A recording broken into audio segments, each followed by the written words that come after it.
Share screen. Make it like a little column, like a little log its back, because sometimes it pushes out, so push it back again. Where? Just a little.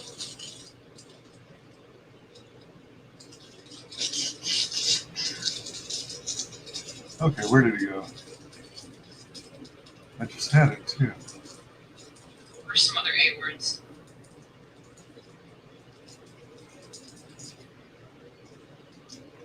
There you go.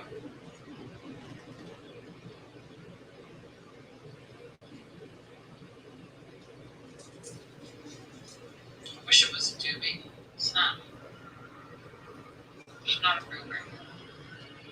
Florida man, floor sealer.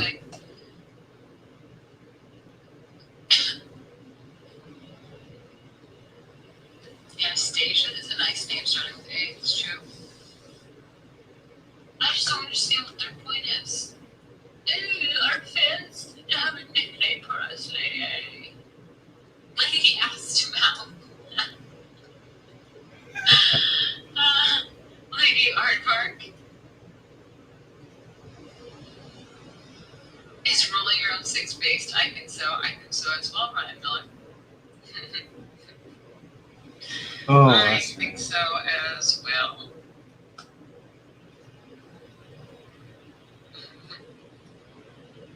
Lady Abattoir? Abattoir? What do you say? Lady Amethyst. They could have done so many really beautiful things. Lady AutoZone. And Montias. Lady Asbestos. You're going to be interviewed by WyzGyz, Hollywood asked. Yes, I am. In a few minutes. It's just got the link, so you guys should head over there. Lady Astoria, that sounds like a villain name. Yeah, I like it. Lady Otto. Where is Lady Hasta La Vista, baby? What's my natural hair color? Brown. Lady Alba. It's just got the link, so you guys should head over there. Lady Astoria, that sounds like a villain name. Oops. I like it. Lady Otto. Lady Angela. Damn. Lady Al Gore. Lady Autocorrect. You guys are so good at this. They could have done anything and changed it. And they had to just like, Lady A. Okay. Oh shit, guys. By the way, let's check this out. We got 59.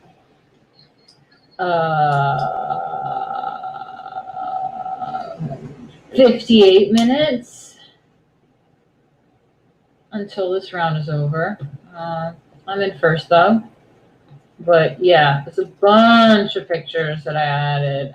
Someone was asking what my real hair color is, and this is my real hair color and texture. That's my real hair color and texture. I dye it black, and I did cut it, but it's long now.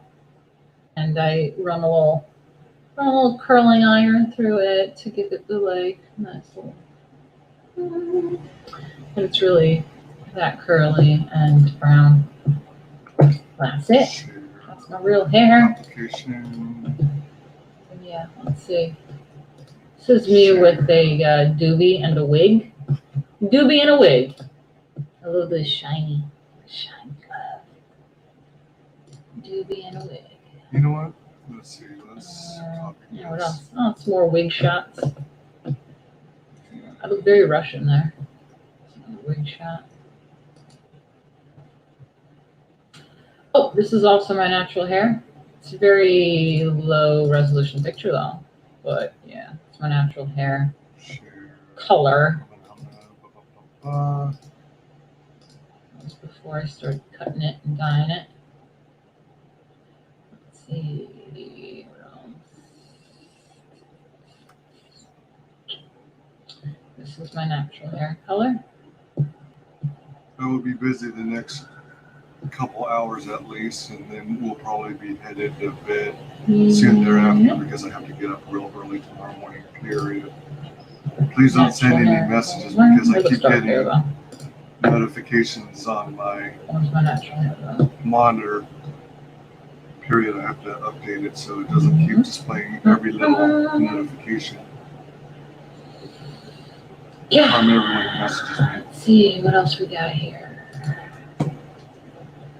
Currently first in my group. I like Andrea.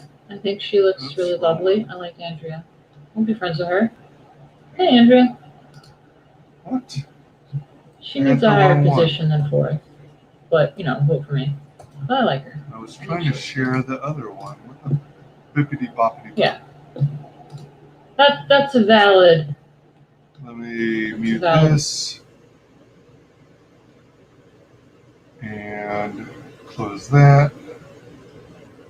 Man, I am so disorganized right now. That is not. That's the wrong page. Hello, hello. Welcome to WyzGyz Entertainment. This is your host Wyman. I am sorting. I'm sorting out some technical difficulties, some technical issues. Now, what the heck is going on? Oh, let's see. That. Welcome one, welcome all. Feel free to jump into chat. Martina will be here momentarily. Share screen, share. I was having some, hey, Fade Salvation, welcome, welcome. Oops. Why does it want to share that tab? This is the one I want to share. Share screen, share. Application window. Oh, criminy. All right, let's do it this way. No, Chrome tab. Lady Alchemy. That's what I'm looking for. All right. Humana, StreamYards. Yeah. Sweet. How's it going, Fade? You can hear my audio okay, right? Excuse me. Let's see. I sent the link to Martina. Holy moly. I forgot to make a banner. Whoops. So let's go. Lady Alchemy. Boom. StreamYards.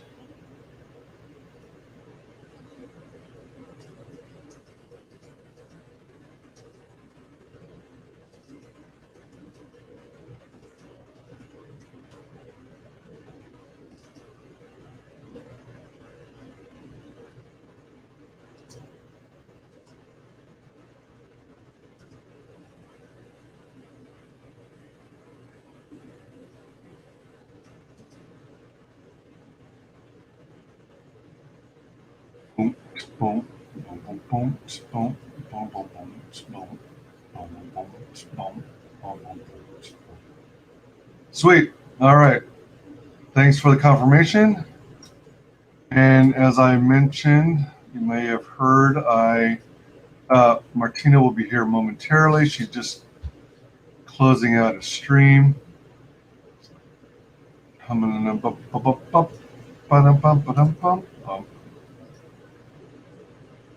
Okay, so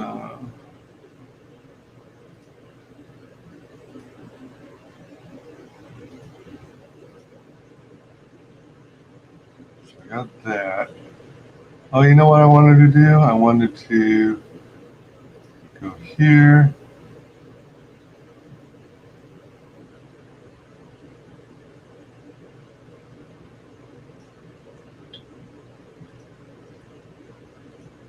Advertise.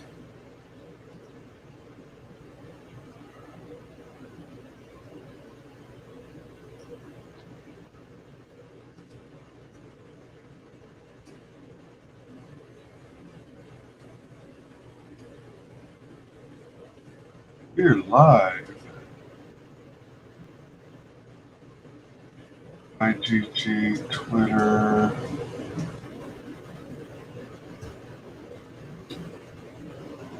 We'll advertise that later. Stream.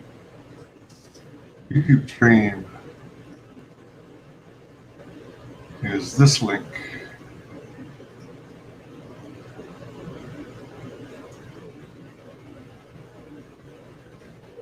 Oh, profile. Oops, actually.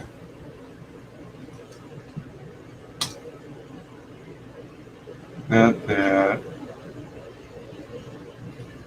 I know there's got to be a faster way to do this, but I'm manually copying and pasting a big old blurb to my different social medias.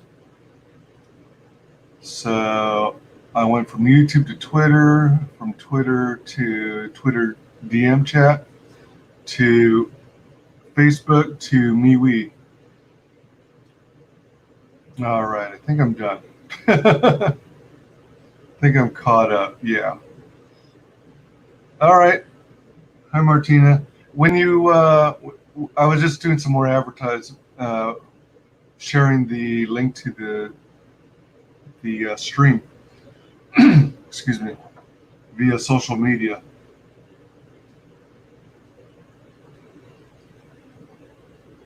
All right. Hollywood God, welcome. Sup? Ed Brown says present. Hollywood God said Martina's in the John. Right on. Martina says, hey, just go into the bathroom and smoke. You can read my bio if you're bored. I'm now smoking. By the way, you're welcome to smoke on stream if you want. I'm not sure if, seriously? Excuse me. To my knowledge, YouTube doesn't have any qualms about people smoking. I see people vaping all the time on streams, so I wouldn't think smoking would be an issue, especially since it looks like it's traditional smoking tobacco. But regardless, you know, who can tell the difference? Dark Spawn says, WyzGyz, what's up? What's up? Martina says, smash that like. She says, you can read my bio if you're bored. I'm smoking. Oh, I read that, didn't I? One more minute. Okay, let me retweet it. Hello. Hi, Soul Drift 7. Welcome, welcome. Welcome to WyzGyz Entertainment. This is your host, Wyman. We've got a very, very special guest, Martina Markota. Let me take a look at something here. So this is the page we're sharing. You know what? Hold on a minute. Let me see. She said read her profile. Oops. Oh, that would help. Wah, wah, wah, wah. I could have sworn I shared it. Let's see here.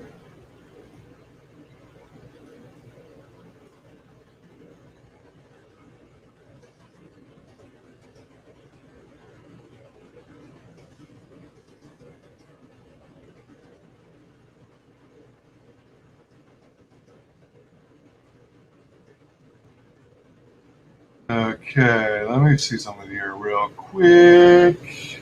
Quickly, quick. That. Man, I got so many tabs open. What?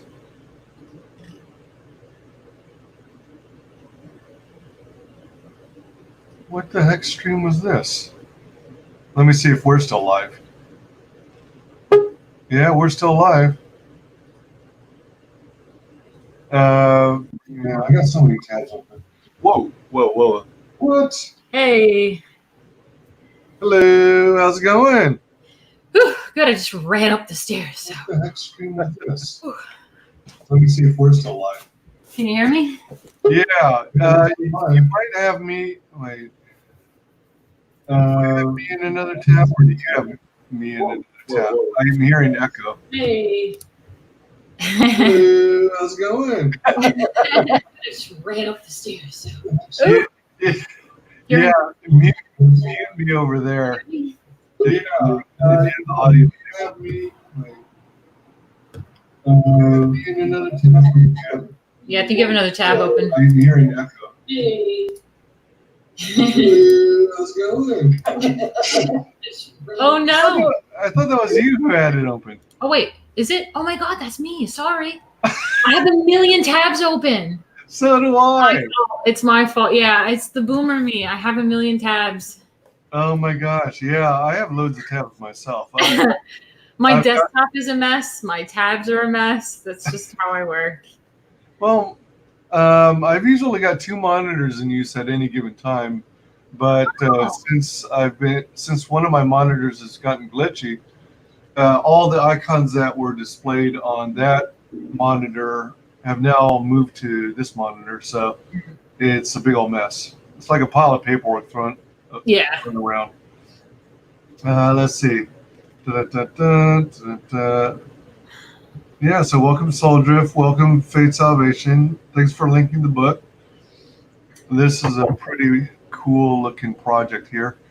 You were talking about, you suggested I read your profile. Are you referring to on the About tab of your YouTube? Oh no, I was just saying that you had the page open. So if you were just like sitting around waiting for me, I'm like do do do do, not knowing what to say. I was like, just go ahead and read the IndieGogo page. But yeah, I'm here. We can go over whatever you want now. So. All right, right on. I got a little distracted because I had this tab open for a YouTube video that was in progress, I guess, but it got flagged by In this video, also seriously? It got somebody's stream got flagged by YouTube's algorithm, as has been happening quite often lately. Why did it get flagged? The music or something? I don't know what the reason was. I forgot, to be honest, what the actual video was that I was watching, because I've usually got several tabs open of different videos in progress, because so many people stream around the same time in the evening. And so many people do long streams, 2, 3, 4 hours long. Yeah. So I'll start on a stream I really want to listen to or participate in chat on. I'll maybe stay half an hour to an hour, then I'll pause it and then jump on another stream. And I'll try and give everyone equal coverage. Yeah, no, you're always so supportive and great. Yeah, that's why I wanted to make sure that I can give back. You're freaking awesome. I love your project, and you're very supportive as well. Try to be. So let's see here. You've got, all right. Where exactly did it have your profile? It was down here, wasn't it? Towards the bottom, if I'm not mistaken. I'm not really sure. What are you looking for? You were talking about reading your profile. Oh, yeah, just the whole thing from the top. Yes, I see. All right. Yeah. So we've got this book on IndieGogo. I think you'll agree. I'd consider you ComicsGate. Yeah. ComicsGate, for anyone who may be new to it, is a term that kind of represents a movement, a natural organic movement, whereby the mainstream comic book industry, that being mostly DC and Marvel and to a lesser degree Image Comics and the smaller houses, they got to a point in which they got invaded by this SJW, or social justice warrior invasion, where people kind of inserted themselves into the industry regardless of whether they had talent or not for comics. And they wanted a virtue signal and make it seem as though there were untapped markets. I mean, there might be to some degree, but they really wanted to change the whole industry in their own image, to the detriment of longtime comic book fans who've been investing and buying into the industry for years, longtime collectors. And what happened is the pandemic, COVID-19 came around. Yeah. And somewhat, well, I mean, I guess if you have been watching YouTube channels, particularly from someone we refer to as your boy Zach or Captain Cummings, they started laying the groundwork for sharing, doing comic book reviews. And they started seeing a trend where women were looking less and less like women. They were looking more, had more male features. Right. And women were more feminized or effeminate. They lost their gusto, their manliness, their machismo, and they all started looking the same. And they took well-known heroes and like turned them upside down. Right. And rather than try and create new characters of their own design, they took existing established heroes that had been around for many years, 30, 40, 50 years, and just rewrote them to their whim and redrew them. Yeah, when I was working at Rebels when I first started noticing ComicsGate a few years ago, and I'd like to do the cultural topics, arts and culture stuff, and that was something that definitely affected comics, was that they were changing. What I noticed too is that they were taking a lot of like the sexy babes, and like you said, not only were they making them like androgynous and like unfeminine, which is very anti-feminist, I would think, but they also started doing like real life versions of like the like Catwoman or Wonder Woman, and they gave them like smaller boobs, and their waistline was like chubby, and they were like really thicker, and I was like, come on, who wants to see? Or they had like Batman have like a dad bod or something, Captain America had a dad bod. I was like, oh, really? Like, why does superheroes have to like look real? That's not why people look at superheroes. But then they were doing stuff that was like Captain America. No, it was like Thor was like became a woman, and then Captain America was like fighting with Antifa, like fighting Nazis or something. They had Spider-Man like half black, half Latino and gay or something. All that stuff, and it was just too much. It was too much. Yeah. I think in the latest Batman comics, Batman's got now part Chinese. Really? I think so. And let me see.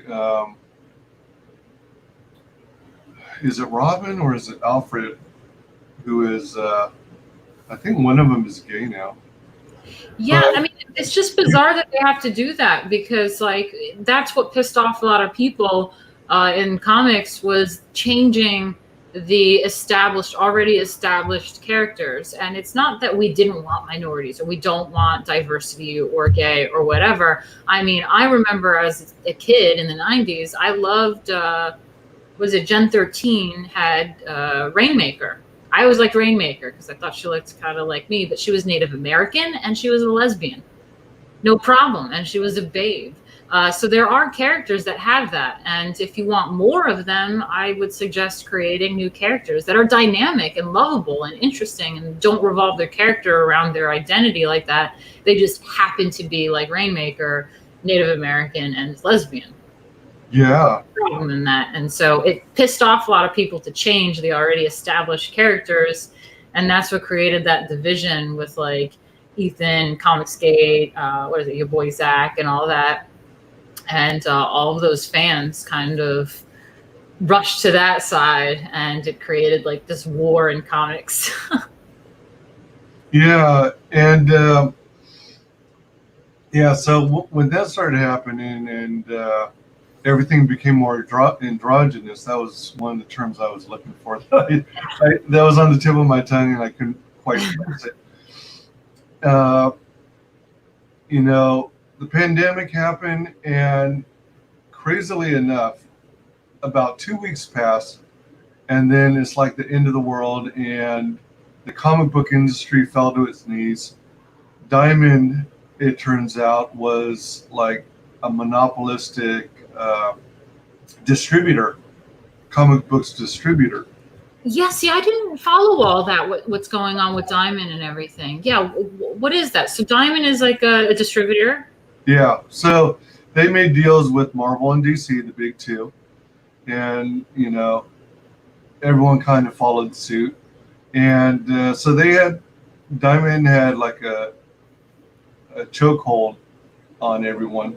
But I think Marvel and DC actually did it intentionally as well. So they were complicit. They were okay with it. And then from there, Diamond would distribute to all the comic book shops nationwide. Or I don't know if Diamond distributes worldwide or not. If anyone is outside of the U.S. and can vouch one way or the other as to whether you guys actually have comic book shops, and if so, if you get DC and Marvel comics out your way, please let us know. But then they started engaging in these practices where I'm not clear if it was solely Diamond doing it or if DC and Marvel were kind of into it, or maybe primarily Marvel. What they do is, the worse their sales got because people weren't buying this garbage they were shilling.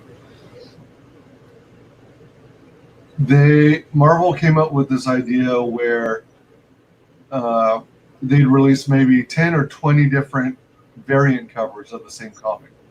So you're getting the same contents of a given comic book, but you have a bazillion different variant covers to try and capture the money from the collector's market. But the problem is there's only so far you can hit the collector's pocketbook before they'll say, we're sick and tired of this.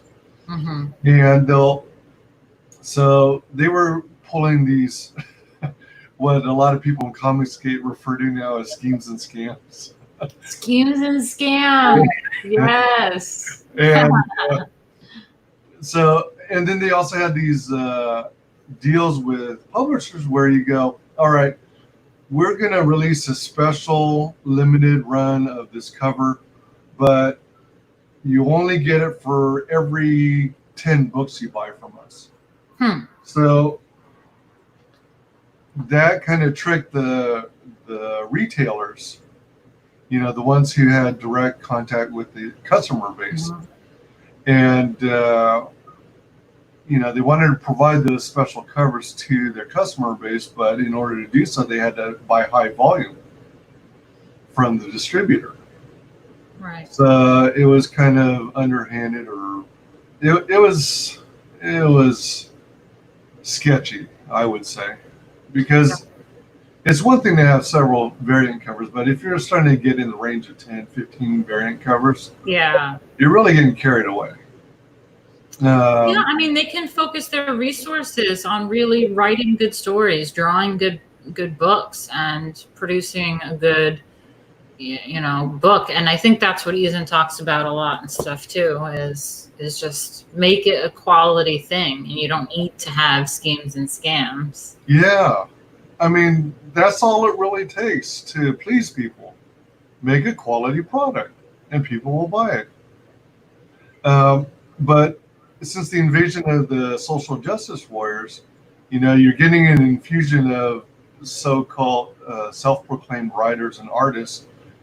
But, when you see their work, it's garbage and it's unappealing.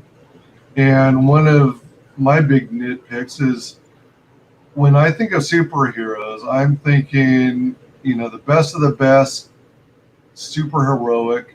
Yeah. And they're like got deals, Yeah. The ideal man and the ideal woman, like if you're boosted with steroids or something. And the men look manly, the women look feminine, and that's what sold a lot of comics. Yeah. Women and men alike love good-looking women and men. Yeah. And it's not like I go to a comic book shop and I'm never looking to be represented or see myself represented in a comic unless I'm buying a crowdfunded comic and I intentionally buy the tier to have myself inserted into it. Right. But when I go to a comic shop, I'm not going around looking for some middle-aged Asian overweight guy who's good at math and loves martial arts and is good in computers. Yeah. Yeah, right. Yeah. I'm looking for beefy, strong superheroes. I'm looking for sexy women with great figures. I'm looking for robots and mechs and stuff like that. Yeah, just badass things. That's what you want in a comic book. Just something. Yeah, like you said, whether it's like robots or whatever it is, just something badass. Who wants just like a plain Jane, like you said, fat, middle-aged, sits on a computer all day? Like, yeah. What fun is that? yeah, like what? And yeah, and even as a kid in the 90s, when I was like, yeah, Rainmaker, all like whatever.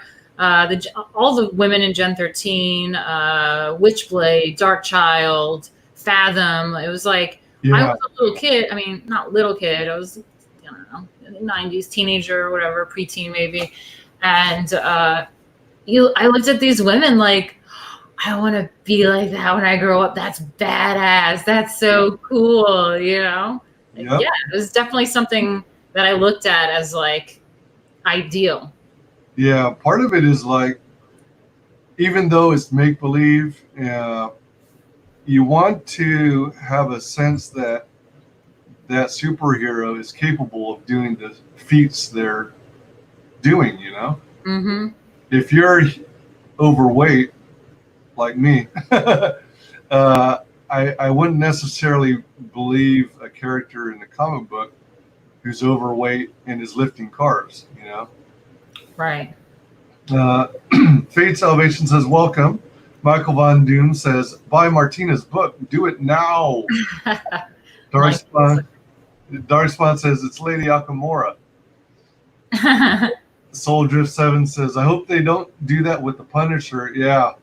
I haven't kept up with those Marvel and DC comics in years because I was collecting pretty steady until about, 30 years ago?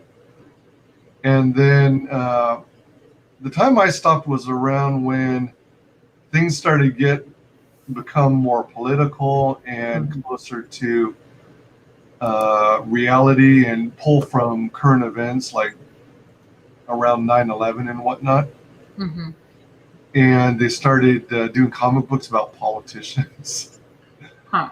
Yeah. I think like Alexandria Ocasio-Cortez has that too. She has a comic book character. Oh my gosh, yeah. Yeah, and I mean, again, I think it was, I watched, maybe a year and a half ago, a video that Zach did, or your boy Zach, is that how you say Yeah, that? either way. And he was reviewing some SJW book, and it had some lesbian with pink hair or whatever, and the critique wasn't just like, oh look, here's like a lesbian in this comic book. It was just the character was so flat that the whole personality, the whole point of that character was like just being a plain like just lesbian with pink hair, and it didn't have any dimension or depth to it, and it was almost insulting to a lesbian or whatever, because it was like that was the only thing. There wasn't anything interesting or redeemable about it. And I don't think people would have a problem if there was like a Rainmaker that was like a really sexy, badass lesbian, and like I think that's a fantasy for guys at times, like that's a thing. Guys have that sort of like, ooh, and they think in their head the hot lesbo. And that could be fun. They could get into it. They don't hate that. It's just the way they made the character was lame. And that's the issue. Yeah, exactly. Is it the? Oh, all right. It looks like Thamster Witnet. Fate Salvation shared your book link. Awesome. Soldier says, well, first of all, they canceled his Netflix last year, and you have those like Joss Whedon attacking him for being a gunslinging anti-hero. Yeah. Yeah, I mean, Punisher reminds me of Deadpool or the Deadpool with Clint Eastwood and what was the one with Charles Bronson, where his family got killed and he went on a rampage. Oh, I don't know. I don't really know Deadpool. Admittedly, I don't know all the comics. Like, I especially don't know all the dude ones. I like all the sexy babe one. Oh yeah, for sure. But that sounds really interesting. But you see how that's something that, that instantly makes me interested now. Like, someone loses his whole family. I mean, there's motivation right there. That's something that drives you in and goes, whoa, that's emotional to anyone. Oh yeah, for sure. Well, let me catch up on chat. I fall behind here. Pablo Romero Art, welcome. That stuff was going on Tumblr back in 2009 or 2010. They quote unquote corrected professional artists' works like Milo Manara and even Adam Hughes. Yeah. Oh yeah. Jay Wills, welcome. Jay Wills says, "Oh yeah, Joker's new girlfriend is a Japanese chick." Yeah, the new character is called Punchline. Right. And she does appear to be an Asian woman. Let's see here. Hollywood God says, "I wouldn't be surprised." Oh, there we go. Soul Drift. Yeah. The ones I was mentioning, the Deadpool and the one with Charles Bronson, that was Death Wish from 1974. Those are movies. But same kind of story. Hollywood God says, "Just look what they did to that HBO Watchmen." Yeah. I did not watch that series. I've heard mixed reviews, but I've heard it has gone woke. Yeah, I think my sister was watching it the other day, or my sister's husband, and it was on. Yeah, I mean, it's interesting because I'm really fascinated. In my book, there's the whole Nephilim thing, and I know that in the Bible or whatever it's called, the Watchers, or the Book of Enoch, I think it's called the Watchers or whatever. I don't know if Watchmen is something. I've been told there's similar things about that in these things. I don't know if that's what it's about, but. Let's see here. Darkspawn is responding to Jay's comment. He's a different Earth Superman in the multiverse. Jay Will says, "Oh God, Deadpool is awesome, Martina. He's an anti-hero. One of his abilities is that he never dies." Lol. Yeah, Deadpool grew on me. There's kind of a well, actually, let me continue. Michael Von Doom says the Punisher would never harm innocents. He was almost convinced he did and near suicided. The cops should emulate him. Fate Salvation shared your book link. Awesome. Jay Will says Charles Bronson films are great. I totally agree. Soul Drift, Wild Earth Tombstone. Yeah, 1993's Tombstone. Makes me think of the Punisher when he goes on the Vendetta ride after they shot his brother. Yep, you know it. Yeah, I like that movie. Yeah, that's one of the more recent Westerns. I like to see Westerns make a return, but I think Hollywood is having trouble making them. Oh my God, they would ruin it if they did Westerns with modern day stuff. They would just ruin it for everyone. Yeah. Have you seen, even though you may not be up on the Deadpool comic book, did you see the Deadpool movies with Ryan Reynolds? No. You ought to check them out. They're pretty dang funny. I'll write it down actually, because I am interested in the comic books, movies. I do enjoy it. Wait, so what is it? It's Deadpool? Yeah, all one word. They're friggin' funny. I like them. I never collected the comics specifically, but you know, yeah, you got to check it out. Let's see here. So, go ahead. I do remember they were making a Fathom with Megan Fox or something. Did they ever do that? I never saw it come to fruition. I think I heard that rumor, but I don't remember it ever happening, coming into reality. Let me do a quick IMDb search on Fathom. See if I can pull anything up. Yeah, I mean, not to be all like feminist about it, but they don't really do a good job with the like women ones. Like there's always like Deadpool. They have like the Flash was like also on Netflix, right? Or no, was it Daredevil? There was a Daredevil. There's Green Lantern. There's like all sorts of stuff that they have. The like dude ones. I mean, obviously there's like the big, like the huge budget ones too. What is it like? Iron Man and like all those, but I remember when they started doing Witchblade, which was my favorite. I don't know when that old Witch was, it in the 90s or the early 2000s where they made like a Witchblade series, and it was terrible. It was, the girl was ugly. It was not good. I don't know why they're not doing a good job with that, unless it's like a cat. Let me see here. I don't see any movies based on Fathom. So I'm guessing it never came into being. It never got it off the ground. Oh, they might have talked about it. A good Fathom. Are you still there? Can you hear me? Yeah, can you hear me? You're a bit muffled. Oh.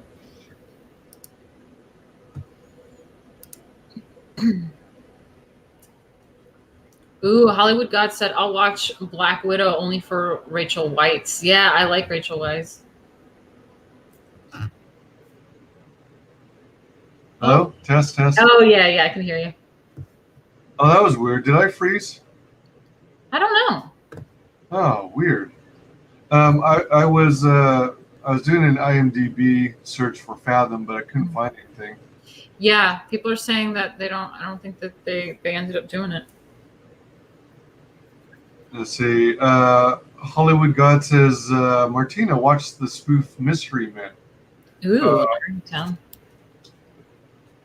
I can't remember if I've seen that. I should probably watch it just in case. As far as spoofs go, I also like Kick-Ass. Oh, yeah, I like that. Yeah. Do you see the sequel, Kick-Ass 2?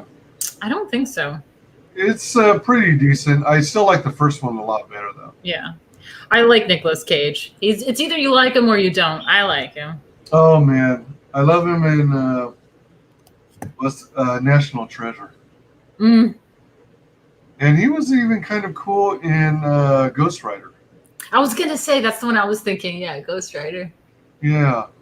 Let's see here. Michael Van Doom says, no, Fox isn't popular anymore. Black Widow looks decent. Yeah. The thing about Black Widow is I'm pissed that Marvel waited so long. They're treating it like an afterthought. They should have introduced her when,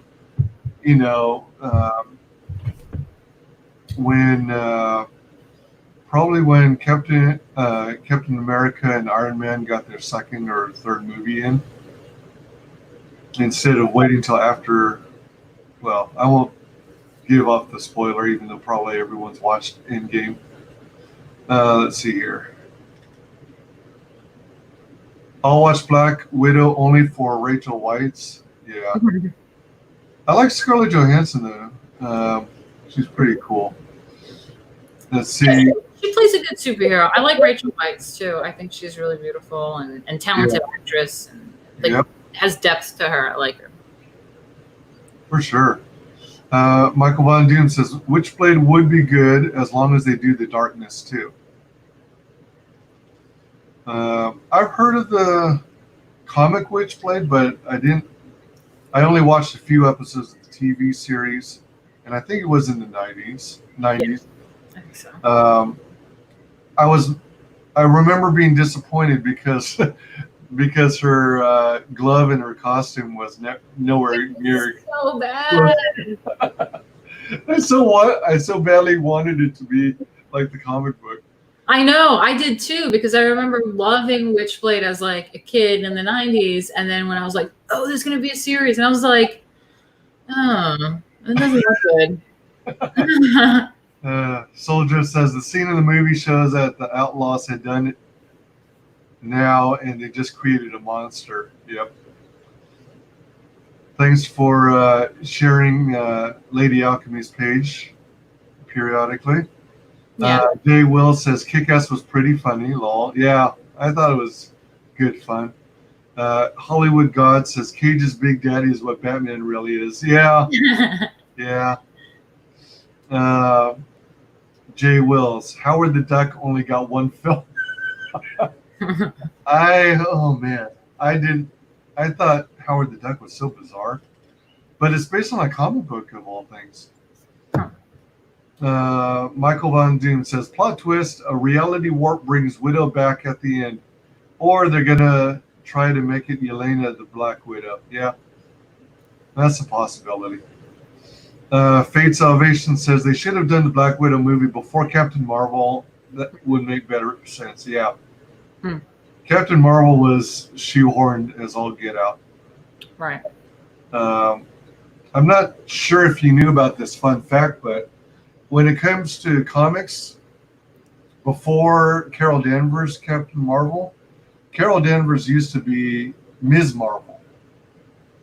And there was a Captain Marvel who eventually got renamed Shazam. So it was a guy. And then another person took up the mantle, Captain Marvel, and that was a black woman, Monica Rambeau. And it was interesting that Marvel, with all their virtue signaling, decided to go with the Carol Danvers version, because in comics, the Carol Danvers Captain Marvel's been released and re-released 6 or 7 times, and it's never caught on and developed a strong fan base. So it'll come out with a few issues, they'll introduce Captain Marvel, Carol Danvers. It won't sell very well, then they'll shelve it. They'll give it some time, and then they'll try and reintroduce her, reboot her. And they've done it 6 or 7 times, literally. And it still hasn't become popular. And let's see here.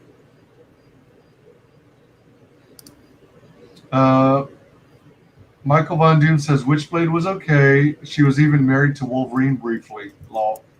I did not know that. I did not know that. Darkspawn, welcome. Darkspawn says, the only way to adapt the Witchblade is to make it a traditional animated feature film on the big screen. There's no way it would work in live action, just like anime. Although I have to say, I think when it comes to anime, I think they did a pretty decent job with Anita Battle Angel. I like that movie. I didn't see that one. You haven't seen it? I heard. Yeah, I remember when that was all going down, though. Wasn't that with the whole Captain Marvel? Oh yeah. Hollywood was trying to put down Alita Battle Angel and hype up Captain Marvel. Right. Oh, here's another fun fact. So when Captain Marvel was soon to be released, how they have them on Rotten Tomatoes. They used to have these ratings where you said you had like options of marking want to see, if you're looking forward to it and excited about it. And then I think the other one was not interested or something like that. And it got thoroughly smashed. And there was a huge ratio whereby the vast majority, like 97%, were not interested in Captain Marvel. Right. And that's when Rotten Tomatoes changed. Is that when they changed their system? Yes. Oh my God. They revamped their entire system like overnight. And from what I'm told, from what I've heard and seen and read, the owner or CEO of Rotten Tomatoes is actually a former executive from Disney. So people are saying they might have Right. strings. They have some Disney has some influence with Rotten Tomatoes. Well, they did a bunch of other stuff too, where they were doing like these like fundraisers to get like underprivileged like girls to go watch the movie and stuff, to go take them. So they were like actively doing this very feminist like angle of trying to make it seem like this is this great thing for women. And get sales that way. Yeah, yeah.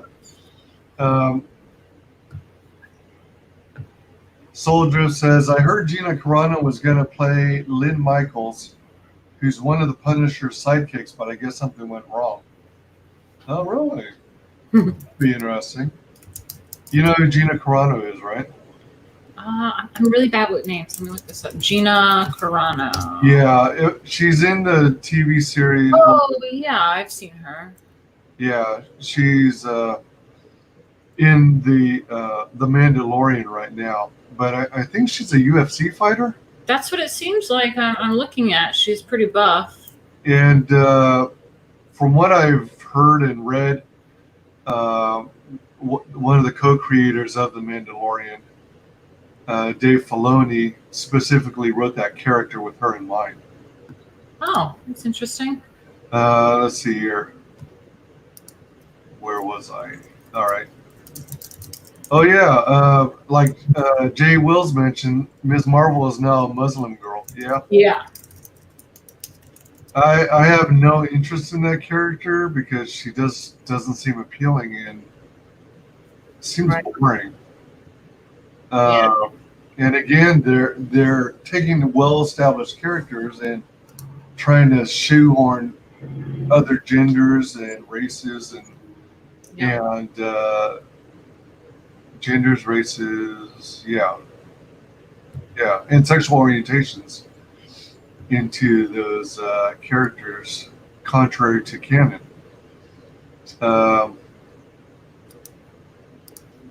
Soldier says they should give the Thunderbolts their own movie, but it would have to be rated R, like a hard R.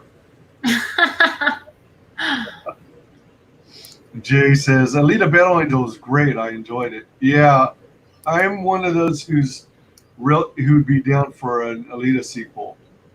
I think they lined it up just right to make it sequel worthy. Hey, Froggo Funding, welcome, Froggo. I love Froggo. He's a huge person in CG and is very, very supportive and backs a lot of projects and promotes a lot of projects. Is he the one that posts all those Froggo pictures? Yeah. I think I was interacting with him recently. He's really awesome. He was real excited to hear about you coming on the channel. Aww. Hollywood God says, Martina should have played Wonder Woman, not that Israeli chick. Yeah. Martina would make a good Wonder Woman, yeah, for sure. Yeah, I've definitely dressed up as Wonder Woman in the past before, for sure. Yeah. Oh, nice. Do you still have pictures? I don't think so. This is like before iPhones or something. People didn't really, I don't know. I think I may still have parts of the costume though somewhere. Oh, really?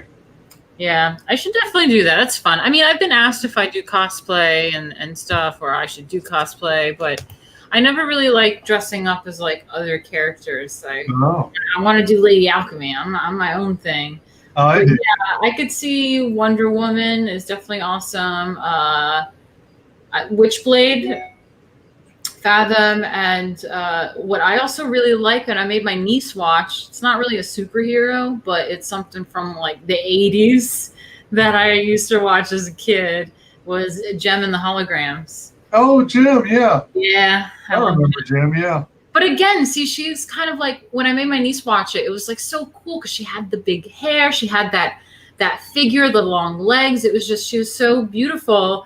And that's what reminds me of like She-Ra in the 80s version was just Yeah. like that babe, and how they Right. turned it into the Cal Arts. And that's also, my niece watches a lot of the Cal Arts types of No, cartoons. And I'm no. like, no. I'm like, no. If I'm with you, you're going to watch this, okay? We're watching my shit. And she got into it. Good, I good. was like, this is interesting. I was like, right? Yeah, that's the OG. That's the legit one. Yeah. This CalArts version is pure trash. Yeah. You know, if you're gonna release this CalArts garbage, then give it a different name. Don't use an established, well-known, well-beloved franchise. Darkspawn says, as much as I want it so badly, we're never going to see an actual sexy superheroine on the big screen, wearing a revealing costume and clothing like something straight out of it. Is it pronounced Eki? Aki? I don't know. Inkai? Aki? Fan service anime. I like anime, but I'm not totally up on all the content in that arena. Responding to Hollywood God, ditto, dude. And Jay says they did the same thing with Black Panther. Hmm. Yeah, I think they did the same thing with Black Panther with the Netflix thing. How do you mean? With With the Netflix ratings, I think Black Panther was a catalyst for changing their ratings too. Oh, gotcha. Yeah, I what I remember when Black Panther came out is there was such huge excitement about it. People enjoyed it. I mean, I liked it a lot. But, you know, I would go to work. You know, I worked in a call center. I was supporting DirecTV. And there were a lot of people in there who went to watch the movie together, and they were all like, Wakanda forever. And when they greeted each other. Mm-hmm. It was really cool. I liked it. That's cute. Pablo Romero Art says Ms. Marvel is now Mia Khalifa. Frago funding. I'm late, but here to party. Right on. Soul Drift says, like, so hard art. It makes Rambo 2008. 13. Oh my gosh. Yeah, that would be a hard R, wouldn't it? Fade says, damn it, you're supposed to be a surprise, Frago. A surprise. Oh God, Pablo. Laughing my fucking ass off. Michael Von Doom. Gem is excellent. Yeah. Truly, truly, truly outrageous. Gem was a good cartoon, yeah. I even watched it. I was a big He-Man and She-Ra fan. I watched G.I. Joe, Transformers, Thundercats. Darkspawn says, Martina should have played Wonder Woman. She has the blue eyes and dark hair for it and the very European features. I have green eyes, but it could easily adapt to blue. Yeah, I have to say you would make a striking Wonder Woman. Yeah. I initially I had my concerns, and I was kind of wondering if Gal Gadot would be able to pull off Wonder Woman, but I was pleasantly surprised. I didn't see it. I think. Oh, you haven't seen Wonder Woman? No, I should write that down on my list too. Check out Wonder Woman. I think it's a good DC movie. Probably one of the few good DC movies out there. Yeah, I know. What I saw something recently. It was the M. Night Shyamalan one, the Unbreakable. Oh. Yeah. All right. And, yeah, it was interesting, and it's really funny because then me and my niece kind of have this joke because she calls me unbreakable because whenever something happens, like I don't get hurt. She's like, you're unbreakable, Tina. You're unbreakable. I was like, I know. We watched the movie. Yeah, I'm like one of those people who goes about their day, and then later on in the evening, I notice like cuts and scratches. I'm wondering where the hell I got that from. You're the other guy. Yeah. Yeah, so I like the first Unbreakable. Did you know that they came out with 2 sequels? I didn't. Yeah, Two seasons. Oh, actually, I did know that because I heard that they kind of sucked. yeah. I didn't see the middle one, but I saw the last one, the one called Glass, and Yeah, it was unfortunately very lame. Huh. But Yeah. the very Unbreakable, I really enjoyed that one. Yeah. Yeah, but the other cool thing about Gal Gadot is that she was in the Israeli military, so Oh. that's, I give her respect for that. Wow. And she was also a supermodel or something, or a model. Jay says CalArts is trash. Yeah, that style at least. There was one point at which, when I was living in California, I was actually planning to apply at CalArts, but never happened. Jay says 80s cartoons are the best. I have to agree with you. I love 80s cartoons. Yeah. Very good. Hollywood God agrees. Fade says hearing the CalArts makes me vomit. Hans Teichman, welcome. Martina, the Filmation version of She-Ra is way better than the one on Netflix. Ah. I didn't know there was another one. Okay. I think that's the OG one. Oh, okay, yeah. Yeah. Hollywood God says, to quote Akira, the perversion of nature is the order of the day. Yep. Michael Von Doom says, Black Panther wasn't that great. The fight at the end was trash. Poor CG banging together. Well, yeah, I heard that too. I heard that feedback. I just thought it was, I thought it was a fun ride. A lot of people say it was overhyped, but I thought it was fascinating and a good entry for an MCU movie. Yeah. Let's see. I mean, like, I know the whole superhero thing is like you need to have these special effects and stuff, but I feel like movies nowadays need to like take it to another level and like think outside the box with how they do it, because just a bunch of CG is like, it bores me. Yeah. Like, you've got to think outside the box with it nowadays. I don't know if you've seen it, but do you remember Avatar? Yeah. Yeah, for its time, I think it was pretty cool. Yeah. Technology-wise. Mm-hmm. Something like that hadn't been done in some time, and I think it surprised a lot of people. The feel of flying on those winged beasts, and all the colorful graphics and stuff. Yeah. Exactly. But that's the thing. It was like innovative, and then it's like everyone else wants to just copy that, and like, Hollywood wants to pump that out a million times and just make a bunch of money. And after a while, it just seems like schemes and scams to people. Yeah. Like, Avatar had a good story and was really like inventive and creative how they did that, and it was revolutionary. And Yeah. I think that's really the killer. And they'll make so much more money if they do think that way. It's a little bit harder. You have to try a little more, think outside the box, maybe spend a little more money. But in the end, you become a classic, and you'll make 10 times more money than pumping out 10 movies. Totally. Yeah. Let's see here. Soul Drift recommends Uncommon Valor from 1983. It's worth a look if not seen. I don't remember Uncommon Valor. I wrote it down. I'm writing down all the movies, guys. Getting it from you. Let me see. Dark Spot. Well, since Martina has green eyes, that means she can also play another character in the DC universe, the sly, clever, and sexy Selena Kyle. Okay. Though I don't think the pixie cut would fit her. I've had short hair. Let's see how.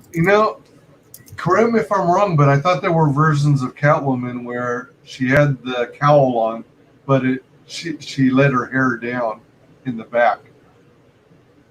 So she might be able to, unless I'm thinking only of the Adam West Batman TV series. Yeah, I think that's what you're thinking. I don't know. I mean, I've had like short hair. Let's see here. Oops. Frago says, I got on Dale's stream earlier. Oh, Deadwood Dale? Dale stream earlier with Dan Fraga and Eric Weathers. It was fun. I kind of did okay, despite these pain pills making me brain dead. Lol. Darkspawn, you're welcome. I truly want to see that. Hell yeah, me too. All right. Michael Von Doom, YouTubers have been doing great stuff on the low budget. Yeah. Mm-hmm. Bad in the Sun channel did Wonder Woman versus Wolverine, and it looks great. Oh my gosh. I think I know what you're talking about. Yeah. Have you seen that?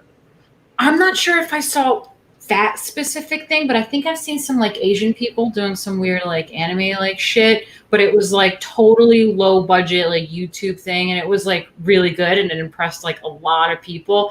And that's what I'm talking about. It's like we got to figure out like new creative ways, and they don't even have to be expensive, but if these big budget people really put their brain to it or kind of came up with something unique, they'd have another Avatar. They'd have something great. But yeah, I mean, that's a good point. Maybe we should work on people that are into film, kind of coming up with our own stuff, like how we did comics. Yeah, for Make sure. our own videos, like 20-minute little comic book like episode or something. Yeah, really. Hollywood God, thanks, WyzGyz Entertainment. I've liked and subscribed. Well, thank you so much. Appreciate it. Jay says, Michael Von Doom, have you seen Wolverine versus Predator on YouTube? That fan made film looked great. Yeah, I mean, these YouTubers, they've got so much passion and drive, and you know, they find a way to save the money or crowdfund it to make their passions a reality, and mad respect for them. All right, Hollywood God says yes, Catwoman's purple suit. Yeah, she had long hair. There we go. Michael says Jay Wills, same company, Jay, Bad in the Sun, same Wolverine actor too. Yeah, it looks pretty realistic. It's so badass, those battles, those versus battles. They're really entertaining. It's like you wonder between these two comic book characters who would win, and then they play it out in what you might imagine them battling it out would be battle royale, and yeah, they're pretty impressive. The talent behind it is cool. Let's see here. Uncommon Valor 1983 has a great story, great cast. It's very underrated. It was worked on by people who worked on The First Blood 1982 and Red Dawn 1984. Oh man, it sounds so familiar. I gotta check that out. Let's see. Oh wow, been a while since I've seen that video. Froggo says it's crazy what some people can do with so little. Yep. Yeah. You know, you got such talented people out there, and we got so many talented folks in ComicsGate. Man, I am awestruck at what people create. And ComicsGate, along with the other group I'm with, the Fandom Menace, which is kind of the same theory, same kind of organic movement, except when it comes to movie franchises like Star Wars, Stargate, Star Trek, and Doctor Who. It's like a family atmosphere too. Everyone's so supportive. Everyone wants to drive each other to succeed. And that's what I like so much about it. Yeah. Darkspawn suggests, Martina, watch Best of the Best. It's martial arts drama film. It's very good. You'll cry when you watch it. Yeah, I put it on my list. That's a cool movie. Yeah. Developing quite a list from you guys, but this is good. This is good. Right on. Yeah, I think you'll have a blast with these titles. Martina, let's see. All right. It's a very soulful film. Jay says, I remember when they did Goku versus Superman back in the day. That caused so many debates online. Yeah, I'm kind of not jaded, but I'm kind of preferential to Superman. So I'd want Superman to win no matter what. But Goku's very powerful. If you're not familiar, Martina, he's from Dragon Ball. And Dragon Yeah, Ball I don't do any of that. All right. Pablo Romero Art says the problem is having a big budget and no limitations on what you can do. Yeah. Yeah. Hans Teichmann says, yeah, I can't remember the channel name, but a YouTuber made a live version, fan made of Sailor Moon. Oh man, that sounds familiar. I think someone mentioned that, and I was going to look into it. I remember that. Fraga says, ask her what she thinks of Carl O'Roe. I mean, what she thinks of his comic Deathsworn. Have you checked out Deathsworn? Yeah, I actually want to do another. Maybe I'll do that tomorrow or whenever in the next few days. I made a tweet about campaigns, and I love Carl. Been on his show, really good guy, and I want to like really dig through his campaign. But yeah, it looks really good. He also, I think a year and a half, 2 years ago, he turned one of my pictures into his character. What? Really? Yeah, it looks really good. Yeah, I want to see if I could find it. But yeah, it was really good. He like photoshopped my picture to be like that leading lady, and it looks so good. I loved it. I was like, yes, I'll play it for sure. I'll cosplay. Wow.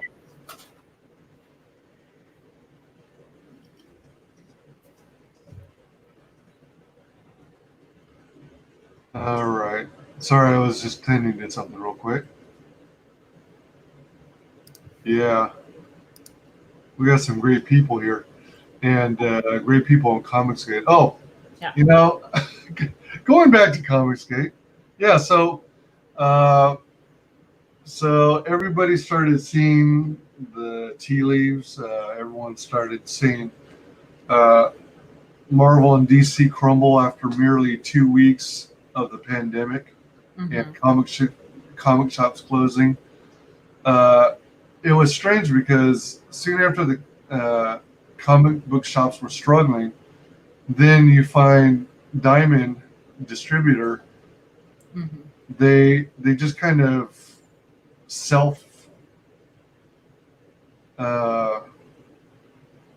it's like they self-quarantine. They like stopped their business, and by the sounds of it, it seems like they made an announcement that they were going to not pay bills, or there will be a delay on paying bills, and they were going to stop their distribution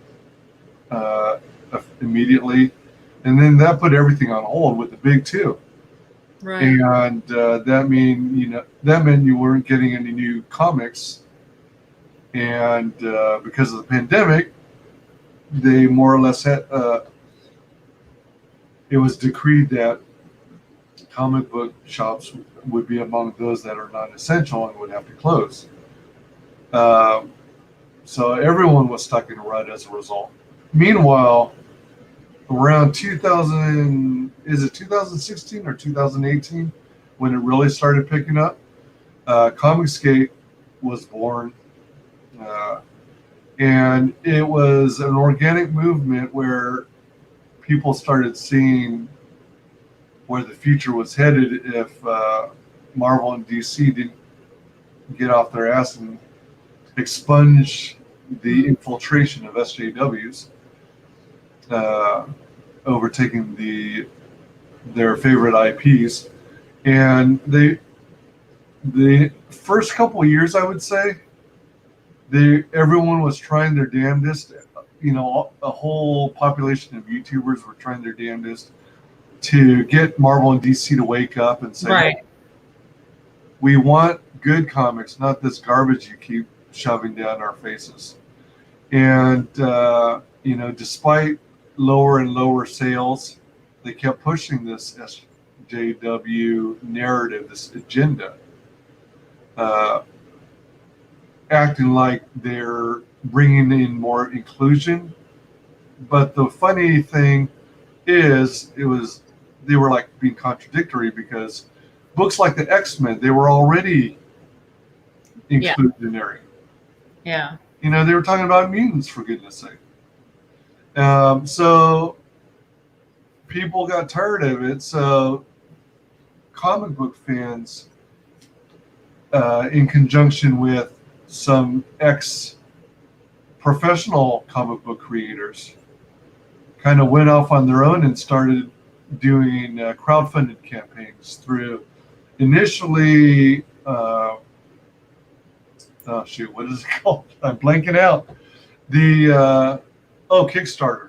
Initially Kickstarter, but then Kickstarter started virtue signaling itself and decided being judgmental as to whether your book would be worthy or not for their platform. So instead of being a processor, you know, a transfer of products, and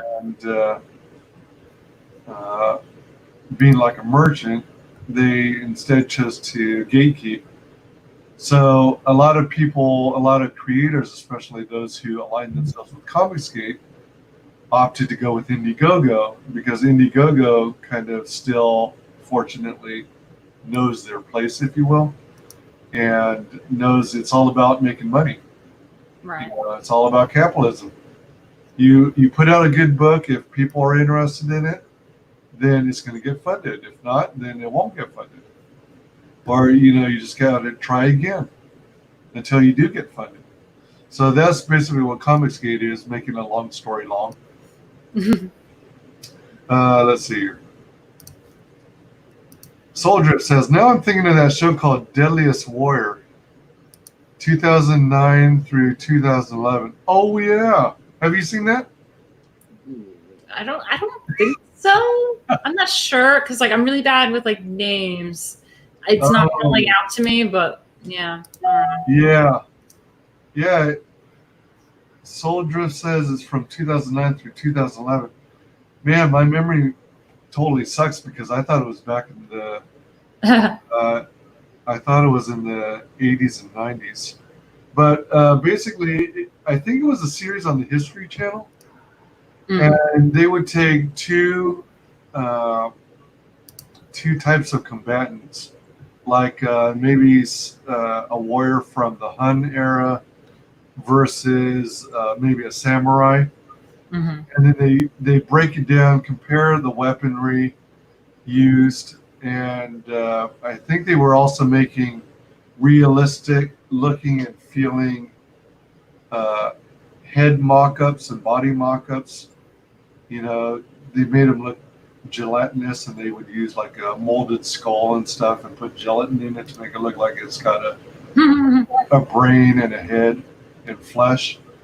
And then they would test these different weapons and hack away with like swords and axes and maces and cat o' nine tails, and you know, come to a conclusion at the end based on these factors.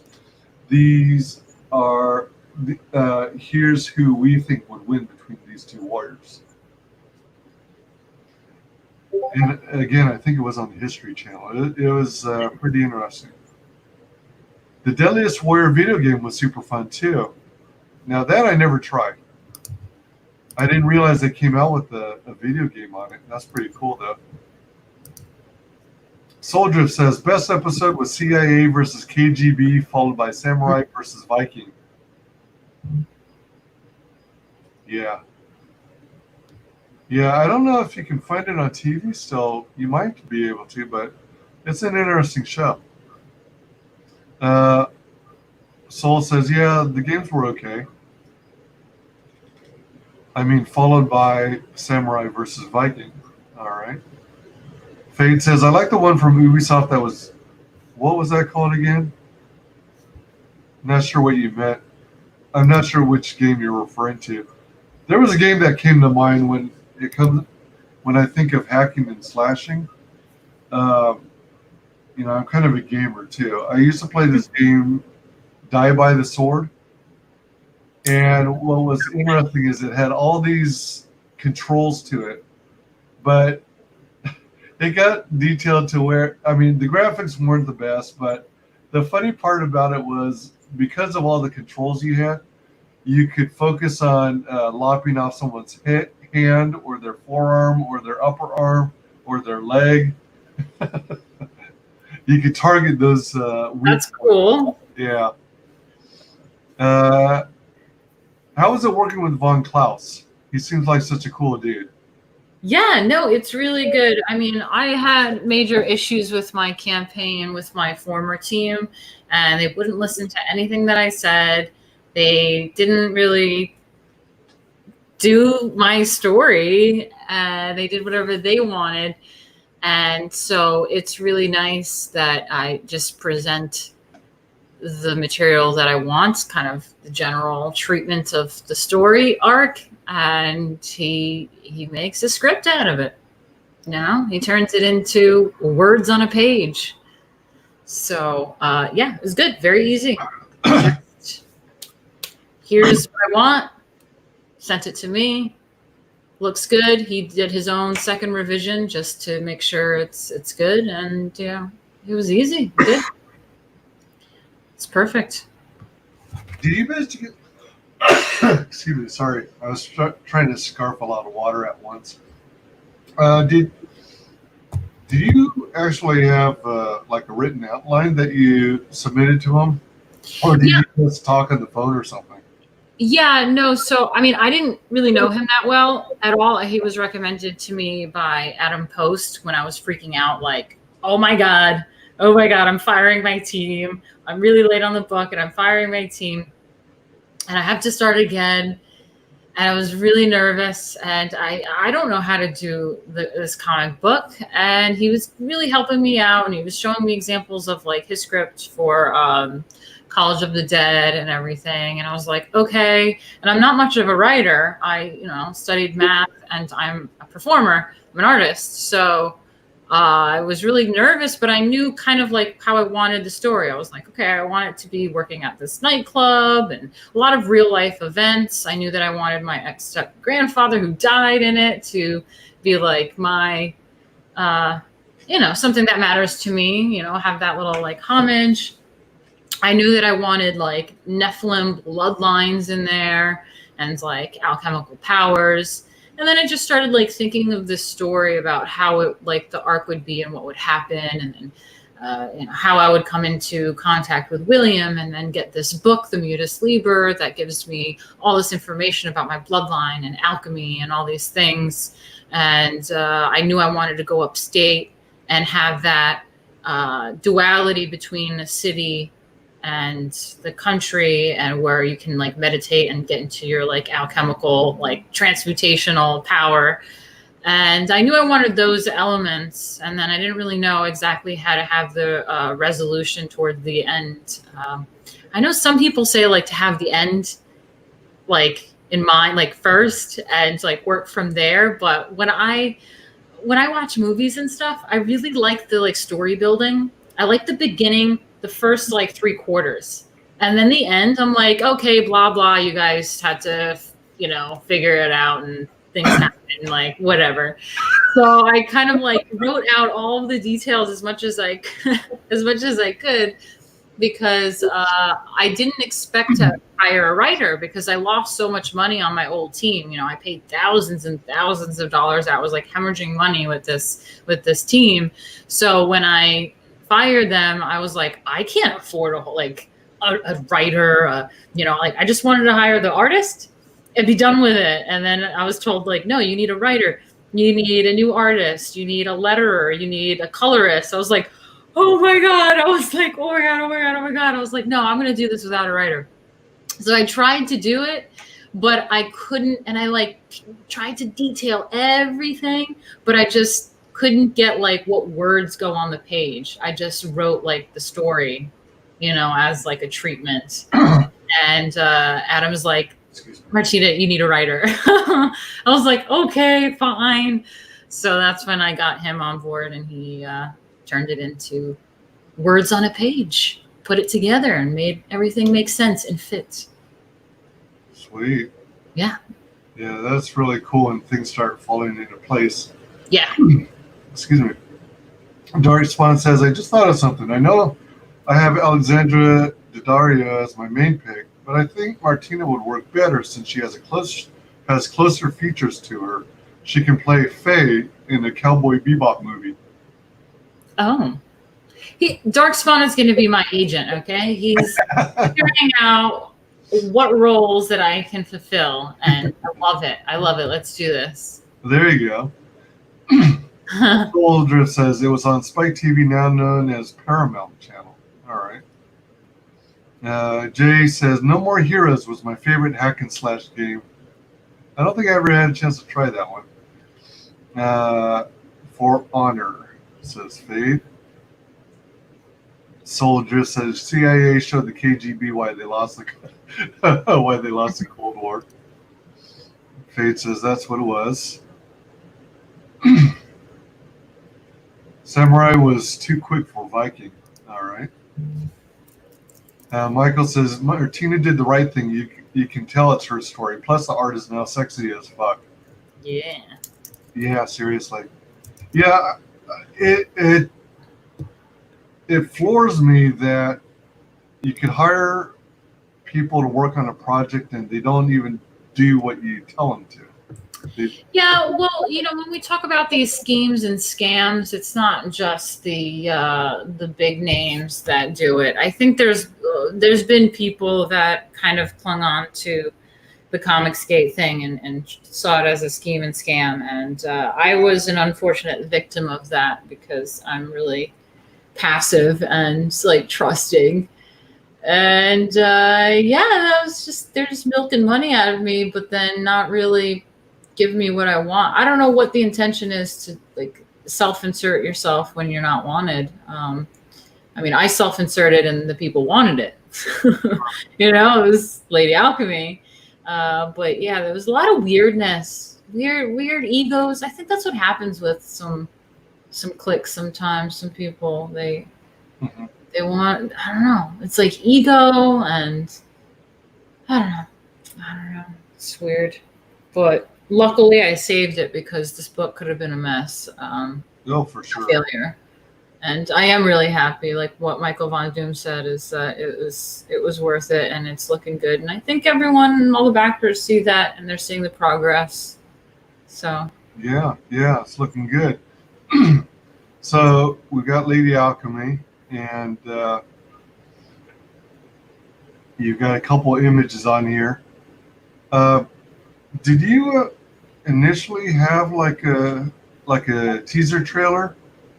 I did originally, but my former team was like, oh yes, so I have equipment and audio stuff or whatever, and they gave me some things to say for like a script to say, and it ended up being like word for word verbatim of Wicked City. So I don't know, my artist like does these really weird like rip-offs of everything. For example, I mean my former artist, not this one, right. The one that screwed me. And not only was it a self-insert, but he called himself Major Grubert, and he just wrote, "Oh, Major Grubert," is like throughout the whole book. And I ended up realizing, like right before I fired him, was that Major Grubert is an established comic book character already. It's from Mobius. It's this thing called Mobius, and Major Grubert is a character. It was also published by Marvel at one point. So there was that, and then he just thought it was acceptable to do like Wicked City as like our trailer. And I remember my husband was even like, I don't think you could do that. Like, I don't think you should have that. I was like, I don't know. And I like just trusted him that was that. But anyway, it had his artwork and it was Wicked City lyrics or whatever script. And I was like, that's insane. But I think I'm going to have a new video up. I got to write that down. New IGG video because, I had someone giving me some advice and they're like, you have enough artwork now that you can do another video. And he's like, you have a good voice. I was like, okay. But he's like, you have a good voice and you have enough artwork, and this is about you too, Lady Alchemy, your character, performing character. So, you should really mix some of your pictures, your real life, like Alchemy pictures, the artwork, like talk about stuff and make another video. I was like, it's true. I think it's time to make another video. Oh yeah, for sure. Yeah, it would draw more eyes, I think. Yeah. I mean, this is striking. It is nice and bright and everything, but I think an intro video would be helpful. I'm no pro by any means. I'm just a big fan of these creators of ComicsGate, and I try and listen closely to what those who have run successful campaigns suggest, because eventually I'd like to release my own book. But it seems kind of consistent that people suggest trailers be 3 to 5 minutes long, and they get to the point. You don't want to be like me, and you don't want to be a rambler and be verbose. Yeah. You want to get to the point. You want to talk, possibly say what your story is about, where it came from, and maybe how many pages are in the book, right? The binding you plan on using, and maybe potentially what kind of perks. But yeah, there's all kinds of people who have crowdfunding suggestions and intro video suggestions, and a lot of people who are talented enough to even make the intro videos if you don't feel comfortable doing it yourself. Yeah, well, I mean, I've been a video editor for the past few years, so oh, nice. All right. Yeah, I think I can do that bit. It's just, I also need some coloring on there, but I can always re-edit the video when I get coloring, because when it's in Adobe, like, you have all the little elements, you just replace elements, and it's fine. Yeah, for sure. Yeah, Adobe's really powerful. Yeah. I mean, it's so funny when, like, I explain Adobe Premiere as like driving stick compared to like an automatic, because a lot of video editing software is like an automatic, where sure, it's easier, but like you have less control over like all these little different details. Right. And I really like Adobe because it's like, yeah, you have to understand all the little buttons, what everything does, and all of the little nuances. But when you kind of get it, you have more control over everything. You can do crazy shit with it. Oh yeah. It can be intimidating though for a newbie. Let's see here. Jay says, fuck Maz, fuck Chris, and fuck Ender. What? Fuck Maz, Chris, and Ender, the former Oh, fuck Maz, yeah, and Chris. Soldier says, like, for example, the movie Doom 2005, it's almost like the filmmakers never played the game. Oh my gosh, Doom, yeah. With The Rock, Dwayne The Rock Johnson. Oh man. I was looking forward to the movie, but then by the end I was disappointed. Oh man. And then Hollywood God says, fuck Maz. Hans says, Martina, if your comic got really big, you should make a cartoon show and you do the voice unless you have someone else in mind. That's a good point. I mean, when I was interested in making Lady Alchemy a comic back in like 10 years ago, I was kind of pitched about it by a comic book person about like, yeah, this is like a really good intro of creating something that could like end up being a feature film, and it was like, that's, the way it works. But yeah, going into a cartoon would be probably a good middleman, because you can animate the comic and that'll be a little easier than live action. Yeah. Good idea. Post show. Soul says that's kind of what I was somewhat going for when I wrote Liberty Combat. Cool. Pablo says there's a new Doom movie that is even worse. Oh dear. Oh dear, dear, dear. I don't think I've seen the newer one. Oh boy. Lord have mercy. So it's created by you, written by Von Klaus, art by Dario Carrasco, cover colorist Kyle. You got Kyle. Nice. Yeah, for the cover, and I don't have a cover yet. Oh, okay. All right. I was gonna say, let's see it. Yeah, no, I don't have it yet. We have a few sketches and ideas, and we're working on things, but I really want it to be done right. And Dario has been working his ass off on getting the pages, and I just feel like I keep getting stuck with like an artist, and we like. I get covers and I have all this extra artwork and I have all these random pieces of art, but like I need the book done, you know? So I'm just like, Dario, work on the book, get that book done. And we've been discussing the cover as like on the side and trying to not rush it and make it right. But I think it's really important that he's getting like a chunk of the book done. Like we're really working away at it. So I'm happy about that. But yeah, I got Kyle to work on the cover when it's ready. And the interior colorist, I don't know. I have a few ideas for them. I was working with Farah, but then that didn't work out. She's too busy and there's like just complications and stuff. So darn, because she's great. I love her. Oh, all right. So you've had good relations with her. Yeah, she's great. No, it's not no falling out, but just sometimes things don't work out and you know, we can't collaborate at this time. But I think that's okay actually, because I found some other colorists that I'm really excited about. That's like super weird and like does like weird artsy, like kind of like very avant-garde coloring artsy stuff. Really? And I think that's what's going to fit for Lady Alchemy. That's what I want. Like, I don't want just like a standard like comic book coloring thing. I want it to be like weird. And I think that's where the coloring will come in to make it weird. Weird. Okay. I was about to ask if you got a price quote from Kyle to do interiors or not.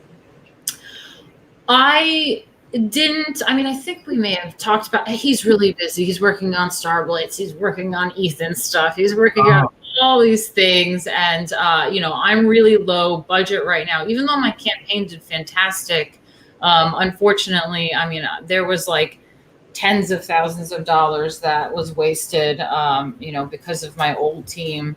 And I had to regroup and take whatever I have left and make it work. So I don't want to like give Kyle like some really ridiculous low budget offer that is like insulting to him. You know, so. Gotcha. Yeah. Yeah, I've been taking notes. Whenever I catch streams where they talk about page rates and things like that, I'm taking notes just so I have a reference as well as to how much I should be suggesting to creators. Yeah, well, if you want to ask me sometime, we can totally talk about what rates I've been given by various people. Yeah. Oh, right on. Thank you. Yeah, of course. Han says, glad I could help, Martina. Just remember me when you accept your award in your acceptance speech. Okay. Martina, are the Nephilim actual giants as described in scripture in the book? No, not in my book. I think that the Nephilim, like back in ancient times, were like the giants, but my interpretation of it. So the Nephilim bit comes from like, I have my own weird like flat earther type conspiracy theory for myself, which is I have this really rare blood type, and like when you look into that blood type, there's complications with pregnancy if you have like this other blood type, and I like the common one. I have a really rare one, and like the common one, if my you know baby has like if I procreate with a guy that has the common blood type, and my fetus has the common blood type, my body will physically attack it and kill it like it's an alien and trying to get rid of like a parasite. And I'm just like, what the fuck? Like, as far as Darwin goes, I thought I was desirable. I have wide hips. I could survive childbirth. Like, I'm healthy. I've got like thick hair. Like, you know, I was like, that's not fair. Like, what's wrong with me? So I started looking it up more and more. And I found that in nature with like other animals, when those sorts of complications happen is when they're crossbreeding. And I was like, what the fuck? Are we like different kinds of human beings coexisting and crossbreeding, and no one's telling us about this, like some big conspiracy? And then I was reading more and more about it, and I found that there's like stories in like the Old Testament and the Book of Enoch, like Sumerian cultures. They talk about these outer worldly beings coming down to Earth and procreating with the human race, creating like this different kind of lineage. And that's where the Nephilim come in. They're like the hybrid of like a fallen angel humanoid thing. And yeah, they're considered like giants. But I think after so many years that we've like interbred, that like we're not like as giant, but I am tall, you know, like I am kind of like a big bitch. Right. I really am. So I kind of like embrace that as, oh, and then the Nephilim also brought, or the fallen angels brought knowledge of alchemy. And I was like, oh, that's me. You know, I was like, that's so me. So all these things that I was like, okay, this is me. This is my weird conspiracy theory about myself and my blood. And yeah, and so I embodied that with like my performances. And that's what meant a lot to me to make sure I include in this book. But yeah, to answer that question, I think after so many generations of interbreeding, we're like a little bit more normal like size, but I am taller than an average girl. Okay. If you don't mind my asking, how tall are you? I'm like 5'8", nothing crazy tall, but Okay. I'm not like 5'2" or 5'3" or anything. I thought you were about to say you're in Amazon. Well, I mean, when I wear heels, most women wear. I mean, I'm like 5'8" in like flats, like ballet flats. So most women wear like some heels when they go out. So if I wear heels, I'm like 6 foot tall. Yep. You know. Darkspawn also asks, are the fallen angels giant as well? Wait, where is it?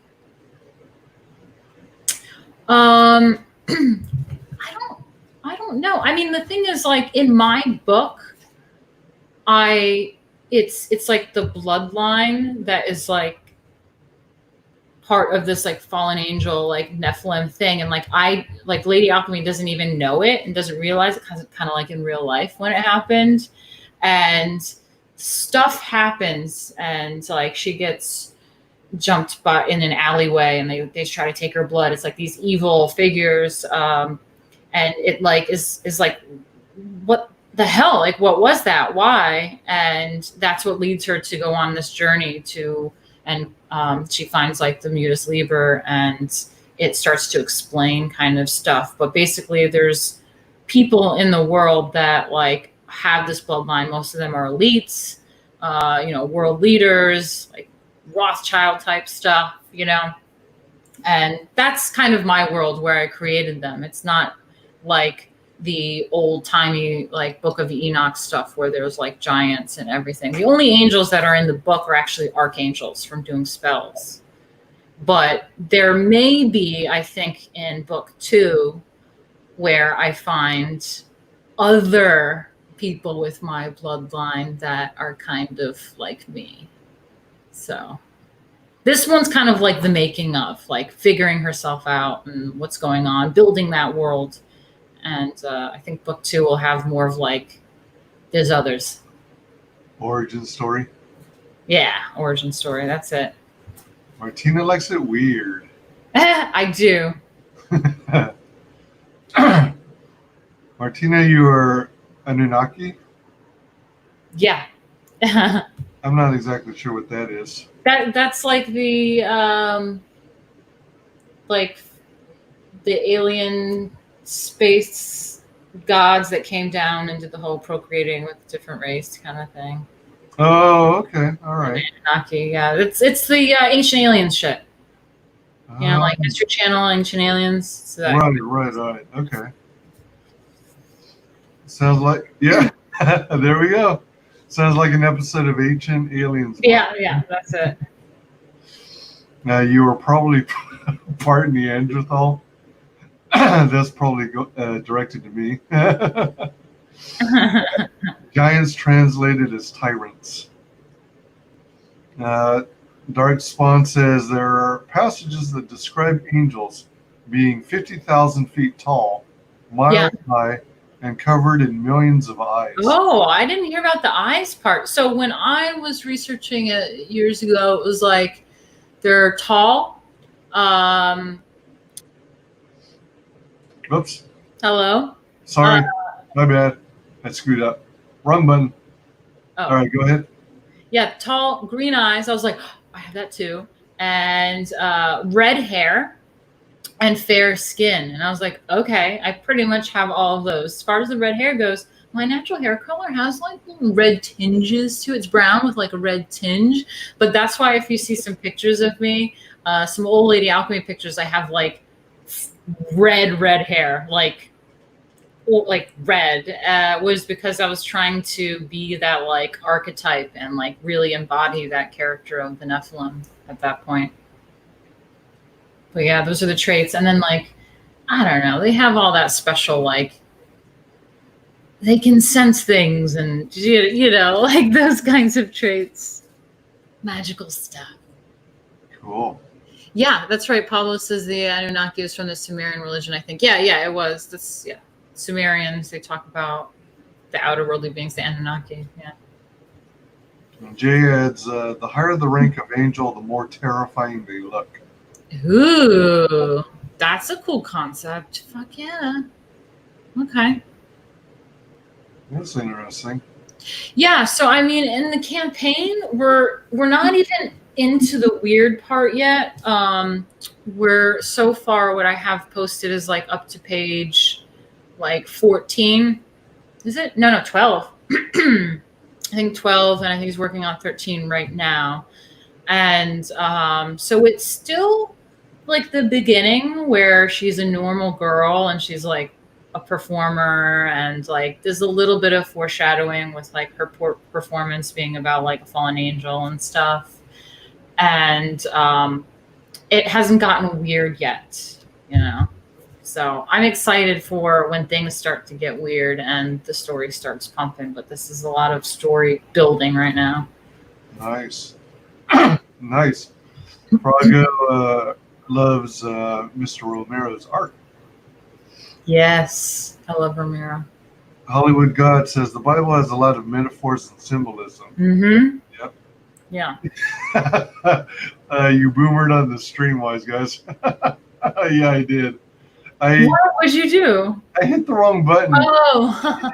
Yeah, I accidentally booted you from the stream when I was trying to maximize your image. That's funny. I have to lift my legs because I get swollen feet. So that's what I'm doing here. Blood circulation issues, maybe? Yeah, when I sit on a computer for too long, which I have done today, I start to get swollen feet. I'm old. Yeah, you definitely kick off the heels. You got to elevate the legs, you know? Yeah, for sure. I have had family members who, had to elevate their feet due to circulatory issues. I'm like my mom with that, yeah. And they were always told to raise your feet higher than your heart. Your heart. Yeah. Yep. You got it. Yep. Dark Spawn says the chariots that carry the throne of God are covered in thousands of eyes. I've heard about that, but I never really looked very deep into it. Yeah, the chariots. Yeah. Dark Spawn says the wheels within wheels that carry the throne of God are covered in thousands of eyes. Oh, wheels within wheels. Yeah, they talk about that, the spinning wheels. Like you'll see a lot of symbolism like that. I mean, you'll also see it in, Chariot of the Gods, or like they talk about And that's kind of like what UFO can also be depicted as. They talk about like these wheels within a wheels, like floating in the air. And you'll notice in Grand Central Station too that they have a lot of symbolism. And they have wheels. They have those old-fashioned like wheels up there in the clouds and everything.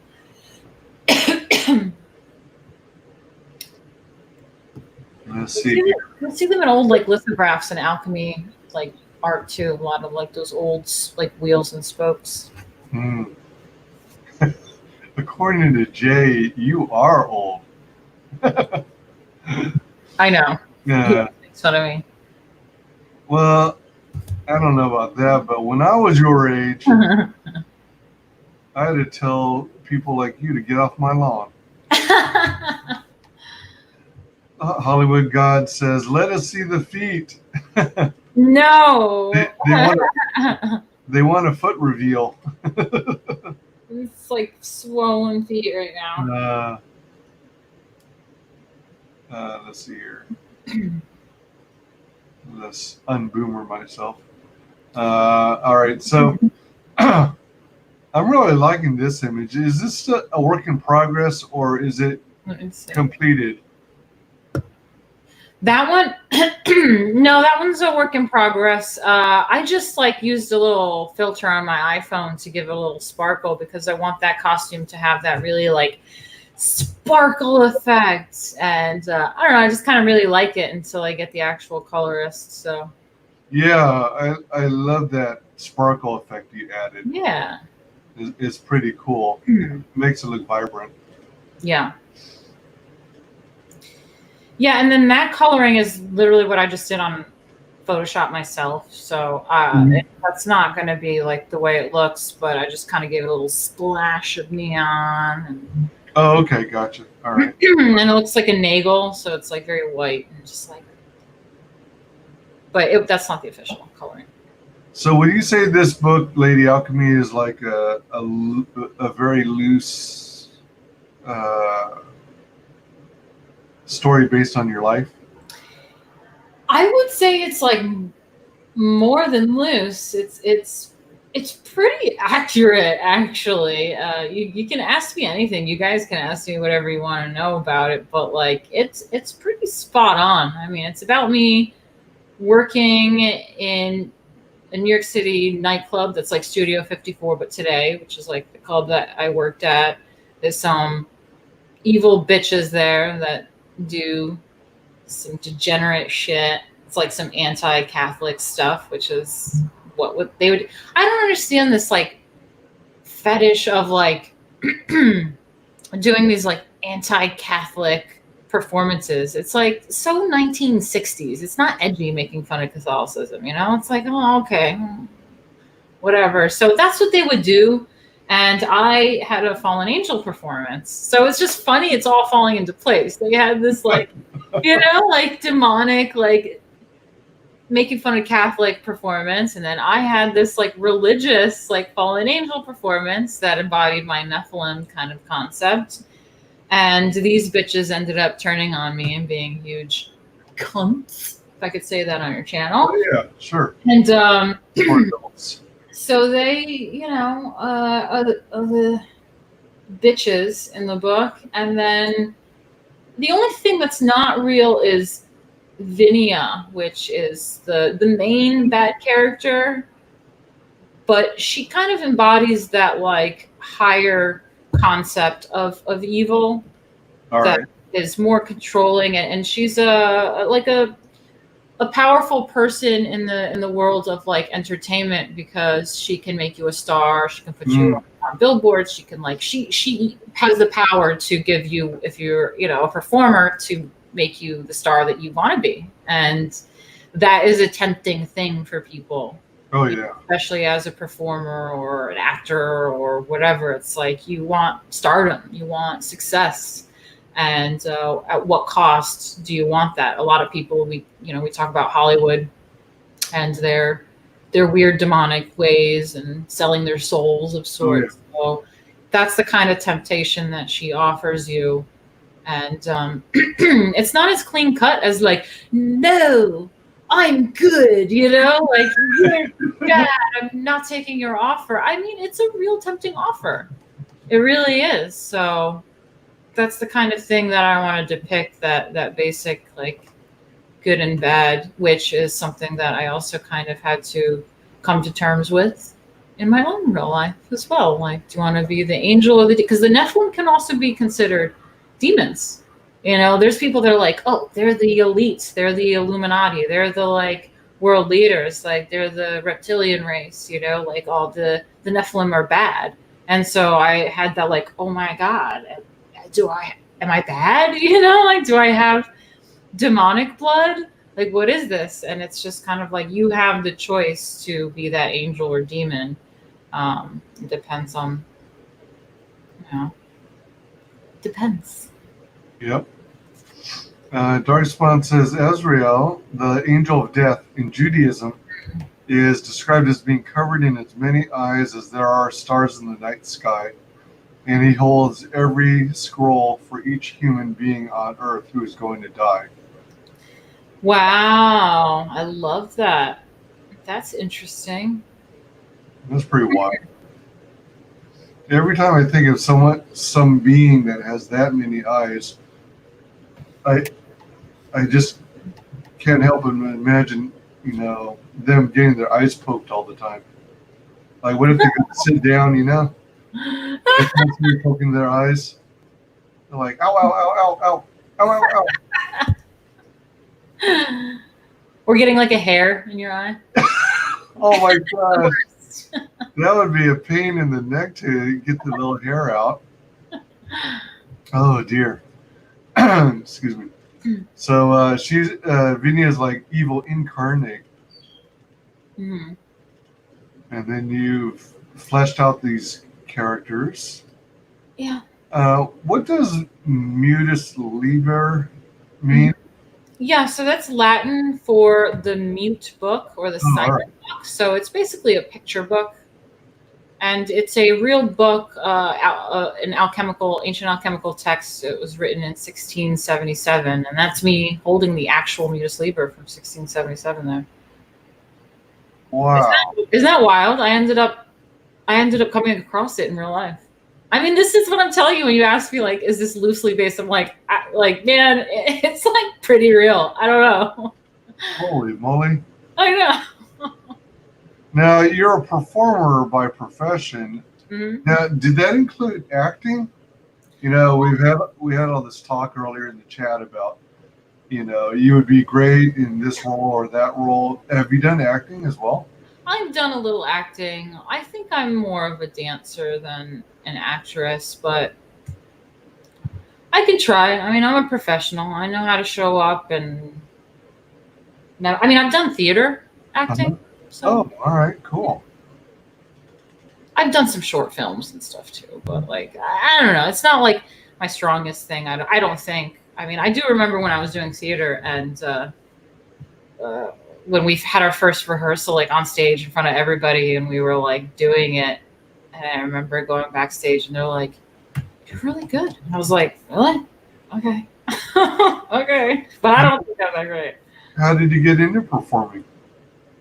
Well, as far as burlesque goes, I was working in the math lab in college because I was a math tutor, and I was always into modeling since I was like 12 years old. I've done various modeling stuff, and modeling is kind of like boring to me now. It's like, it's so one-dimensional, or two-dimensional rather, and so I was in the math lab and I was looking up, like on my free time there, doing like pinup modeling. So I was like the pinup vibe. I have that like body type and that style and that look.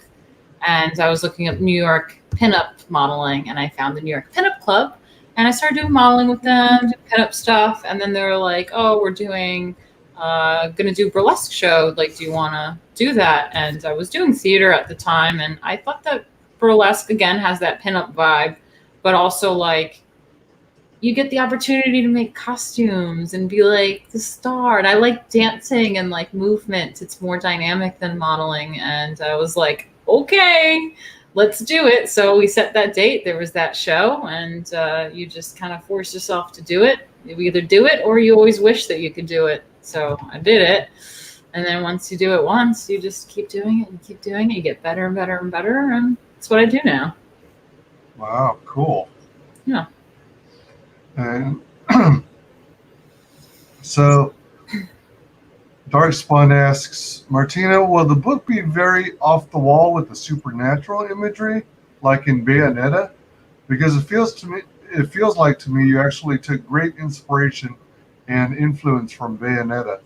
Oh, that's interesting. Here, let me write that down. I mean, I'm familiar with like that name, but I actually don't know anything about it. Bayonetta. I just know my few comics that I like, that I'm into.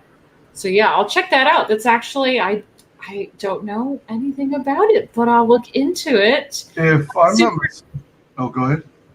But the supernatural imagery, yeah, once she starts understanding her like alchemical power and like learning spells and stuff, I actually did take real spells, like for example the LBR ritual, the lesser banishing ritual, the pentagram is like one of the first things you learn when you learn high ritual magic. So when you do that, it's all about, they talk about magic being women's work and child's play, and it's women's work because it's repetitive. This old school kind of women's work is like repetitive. It's the same thing over and over every day. It's kind of like meditation is repetitive, and you do it over and over again. So it's like you can meditate once, okay, sure, great, you feel good about yourself, but when you do it every day repetitively, you get something more out of it when you do that like over and over again. So it's women's work, and then it's child's play because of the imagination. You have to have a vivid imagination, and in these spells you have to visualize things, and you visualize you doing a neon pentagram into the air. You carve it out and you do these spells, and you know, visualize this like dome of protective like light of God's presence, and then you visualize the archangels showing up in specific colors and, you know, swords and whatever their attributes are, and you have to visually like see them there. And so yeah, that's kind of what I want to bring to life in the comic book, a little bit more supernatural. Oh, all right. Now, as I understand it, Bayonetta is a character in a video game, and I think it was introduced on the PlayStation 2. That's when I first heard about it. Oh, see, I don't play games. The last game I played was like Super Mario Brothers, like 1985. Oh yeah, you used to, I saw one of your streams where you were going to some really, really classic games. Yeah. Back in the day. But you might consider trying the following. I once went on YouTube and I checked out a Bayonetta full playthrough of the game. And well, not a full playthrough, sorry. It's actually just all the cutscenes. So you get to see the entire story. Oh, that's cool. Yeah. That's a fun way to experience a game if you don't plan on actually playing it. But you want to get the gist of what it's about, what the story is, and the graphics. Right. It's pretty entertaining, I gotta say. Bayonetta is a cool looking character. There are a lot of women who cosplay her. Yeah, I've heard of it. I just... One of the cool features of her look is that her high heels, you know where the stiletto portion is? It's a pistol. Ooh, cool. Yeah. It's a pretty cool outfit. Let's see here. Frago says, good point, having all those eyes would suck. Let's see here. That's just me trying to advertise. Bayonetta is a hack and slash game by Sega. Main character is a witch who hunts angels. Oh, okay. Now I understand why someone was saying there's a similar reference. Okay. Hollywood God played it a little. I actually own the game, but I haven't sat down to play it. Martina hates video games. You hate it? They did a remaster for PS4. Oh, sweet. Graphics must look wicked on that. PS3, December 2009. Just look her up, Martina. You'll love her design. Yeah, I think you will. Yeah, let me look it up. Uh, Damn, it's gonna make me jealous. Hollywood God says, is talking to Jay. Hey, what's up with Mods' story ripping off again? Oh, I think Jay, you've shown me this or something before. Yeah, this looks familiar. Okay, cool. JoJo's Bizarre Adventure. Yeah. So wait, who said that? Jay. Yeah, Jay. What was my story? It was ripoff of JoJo Bizarre Adventure and like V for Vendetta, because he made Lady Alchemy this like girl that can't do it without his help, you know. And then there was like this weird like doppelganger thing that we had to like merge. And I was like, why? What is this? And I don't do these things. Like, I'm not like, I'm a nerd, but like, I'm not that much of a nerd. And I had like Jay and people telling me like, that's like JoJo. And I was like, JoJo's Bizarre Adventure. I'm like, what? I don't know what you're talking about. And then they sent me like a little video, what is it, like trailer thing, like intro for it. And I was like, oh my God, I get it now. It totally is a ripoff of JoJo. Doppelganger. And then God says, okay, but it also reminded me of a video game. What was it? Let's see. Darkspawn. She dances to Martina. She dances with gun on her ankles and cartwheels as she shoots her angel enemies. Yeah. Cool. Yeah, you got to check that out. It's pretty funny. And like I said, you can actually find videos on YouTube where all the cutscenes are, stitched together, so you can watch it like a movie. Huh. And that's what I often do for games that I don't want to spend the time playing. Yeah, because games nowadays are like have storylines. Yeah. We all said the same thing. Total ripoff. Rise of the Triad, another classic. Is that about Chinese games? That sounds familiar. Doppelganger is the dollar store version of stands. Yeah. Now I know what a stands. Now I know what a stand is, but I didn't know at the time. I just didn't get it. None of it made sense to me, and I had to be explained what a stand was. It's like, okay. All right, let's see here. So we've got this. And then this is pretty sweet. Yeah, thanks. That's page 1. So that's sitting on the rooftop in Brooklyn, the city. I really like how the artist really got your likeness. It really does look like you. Yeah, he's getting better and better every day. Shit, I think I need to update before you get to the last page. Let me see. Yeah, you can go ahead and keep going. I'm going to update something on the campaign live. Oh, WyzGyz Entertainment exclusive. It is. Now, the costume or uniform that Lady Alchemy wears, do you actually have one like this? Is it based off of an existing costume? No, I mean, I wore a lot of black. It's New York City, and I like the whole concept. Yeah, like black, New York City. It's just, that's what we wear. I wear a lot of black. Goes hand in hand. But I think it's also really cool because Alchemy is about like the lead to gold, right? Black to gold. So she starts off with that black and then transmutes.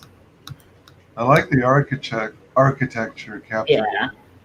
Is it based on real buildings or?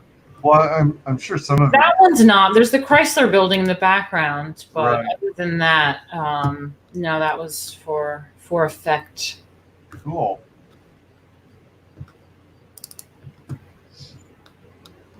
So the pages on here are some of the first several pages, or like a mix. I mean. Yeah, it's in chronological order. Okay. All right, but it's not going to obviously reveal any spoilers. No, this is just like character building. So I figured, hold on a second. Let me just update this real quick. All right, yeah, go for it. Oh, actually, I think I just have the big version. No. Let me see if I'll update. Yeah, so the thing is, I've had major issues with, yeah, it's not going to work. Okay, whatever. I need a smaller version to put into the image. I have like the full high-res version that I need to update. But yeah, no, so the thing is, like, there's two reasons why I'm just like plastering everything up there. First of all, we had this like giant issue with being late, with the old team screwing things up. There's just a lot of complications where I want to really show the backers and people like progress and show like, okay, here, okay, here, okay, here. It's happening now. So it's my way of kind of proving it. But also at the same time, I don't think people really understood what this comic book was about, other than it was about me, like, what is the story? What is she about? What's going on? What's happening? And so, like I said, these pages that are on this are not even getting to the weird part yet. It's just still character building.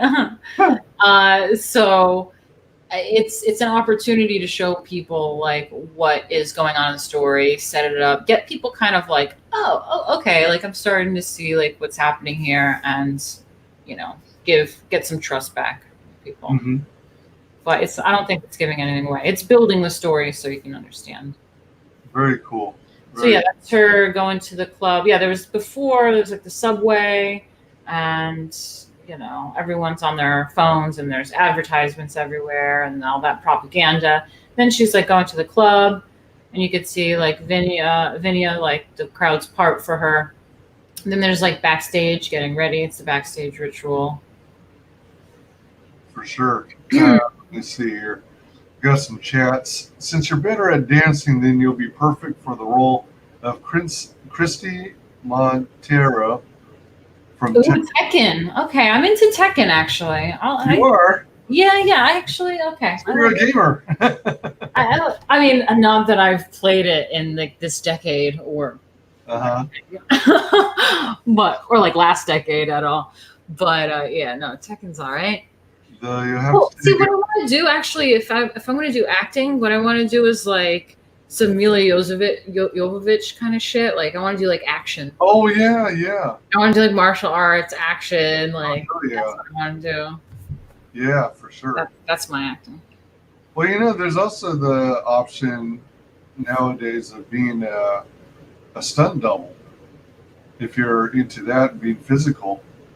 There's some really good female stunt doubles. Yeah, it's probably good money, actually. Probably. Yeah. Let's see.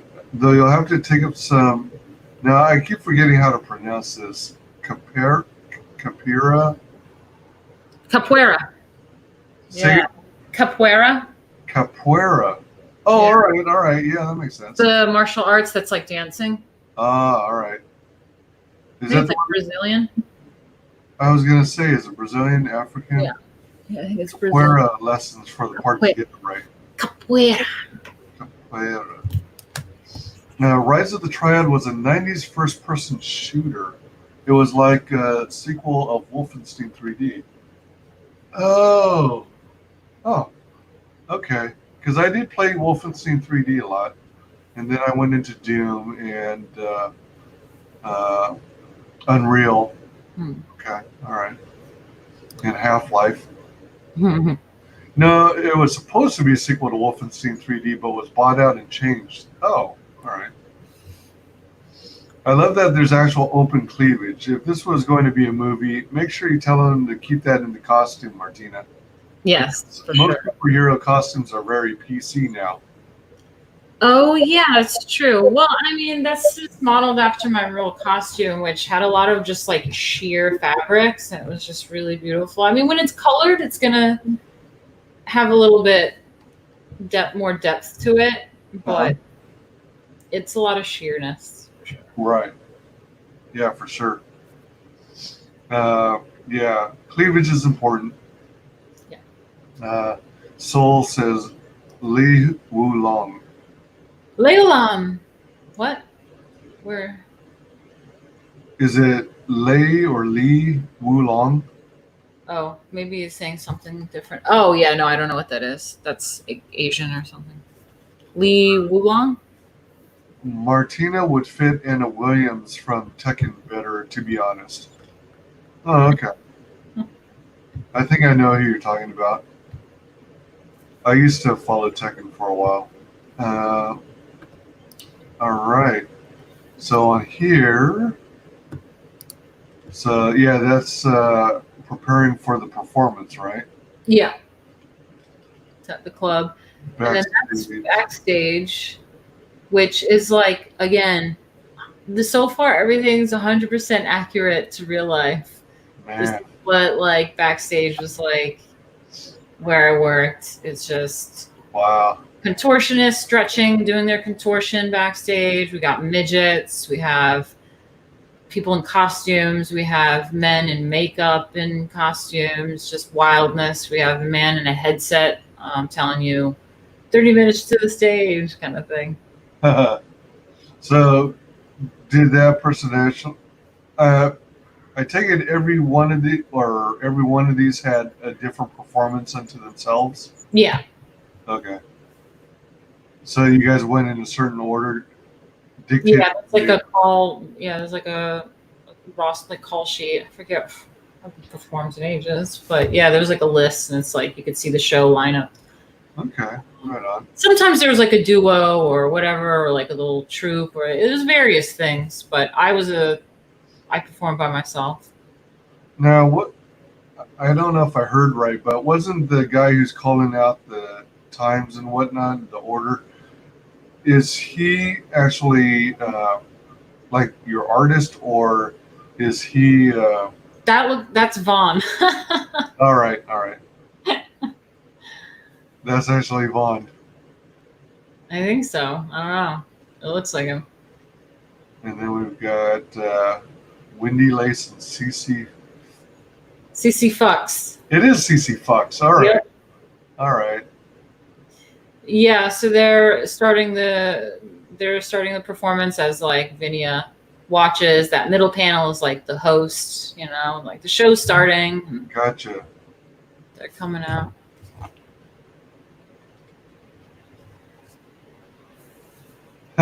Parental advisory. Yeah, I mean, okay, so these are like some things that I like didn't want to like have spoilers about, because these 2 pages are a bit like, what the fuck is going on here? But again, I had to do it because it was the duality between my performance and my character and these bitches. And it was also true to life. Like, why do I have to like water down real life for the comic book when the comic book is supposed to be more extravagant than real life? So that's some wild shit, but like, I'll wait for people to have the book to see it. All right. Yeah, you definitely don't want to ruin it. Yeah. The suspense and everything. Yeah, and then there's like some conversation with Vinia and her henchmen, and how there's like this energy that's happening from their evil performance, and she's to get stuff. So this is the page that I was trying to update before you got to, but the sketch is really beautiful anyway. But this is if you go up, I think, like, let me see, go up a little bit. Yeah, so if you see the bottom right, you can see that's where Lady Alchemy is starting her performance on the ground there, and there's fog and whatever. Okay. All right. Yeah, so she's starting her performance, and then this is page 12. The sketch is the actual like performance, which I really love this page. I think if you go to, there's that, and then That's really cool. I like it. I know I love that page, and then that's like where she like ascends and stuff and levitates. That's so cool. Yeah, but you can see that performance page. That is a sketch, I think, in the updates. If you go to the updates, Dario sent me today actually the page, but I don't have the small file. Is there an update tab? Yeah, the updates. There it is. That's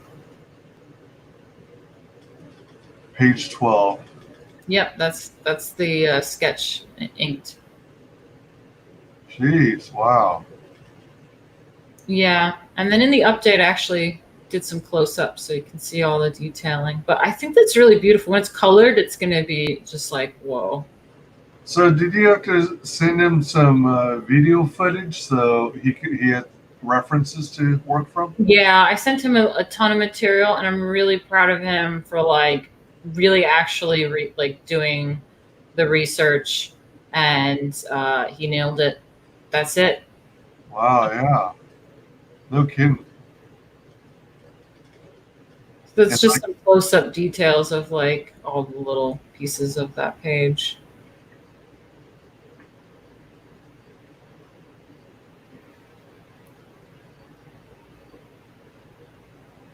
yeah, nailing the poses and everything. Yeah. So all those like little dots and stuff on my costume. So I had this like sheer fabric, All right. but I had on the back like rhinestone, like red, where it looked like blood, and I would actually paint a little like on the sheer fabric too, a little bit of like red color for like blood. So that's supposed to be like where the angel wings were like ripped off. But it's like in a beautiful way. It's like all rhinestones, and then there's like dust and stuff, but it was like glittery, some fallen.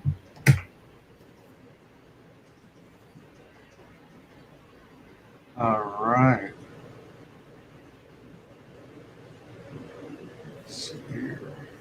But yeah, I'm really glad that he went through all the material like carefully, because I can tell that he really consumed what I gave him and did it.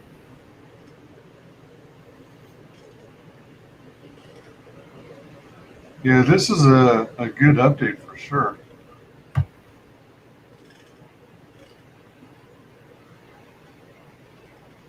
Yeah. But yeah, if you go back to the main page, then at the bottom we got Pablo's alternate cover, and that's what I have so far. So we haven't gotten to the weird Nephilim stuff and the MUTUS LIBER and the spells and the archangels, but I think that's enough for at least like building up the character. Yeah, for sure. So let's take a look at some perks and stretch goals. Oh God. All posters and shirts will be print to order and shipped immediately. I think I read that. Yeah, there it is. The large format handmade silkscreen prints will be on a limited print run. Yeah. The $10,000 stretch goal is unlocked. Basically get extra like posters and shit, like whatever. I'll just throw in a bunch of shit for you. Oh, and you're doing stickers and trinkets. Awesome. Yeah. The 25,000 stretch goal got unlocked. A custom major arcana tarot deck. It's going to be a full tarot deck? Well, the full tarot deck is like 72 cards, but the major arcana is 22 cards. And yeah, I'm having Dinah working on that, my friend. So hopefully we'll have some really beautiful, like, like, how do you say it? Muka looking tarot cards with the Lady Alchemy themes to it. I have to put that perk back up. I took it down because it had the old art on it. So I'm just working with Dinah to maybe like get some art to put up, get that perk back up.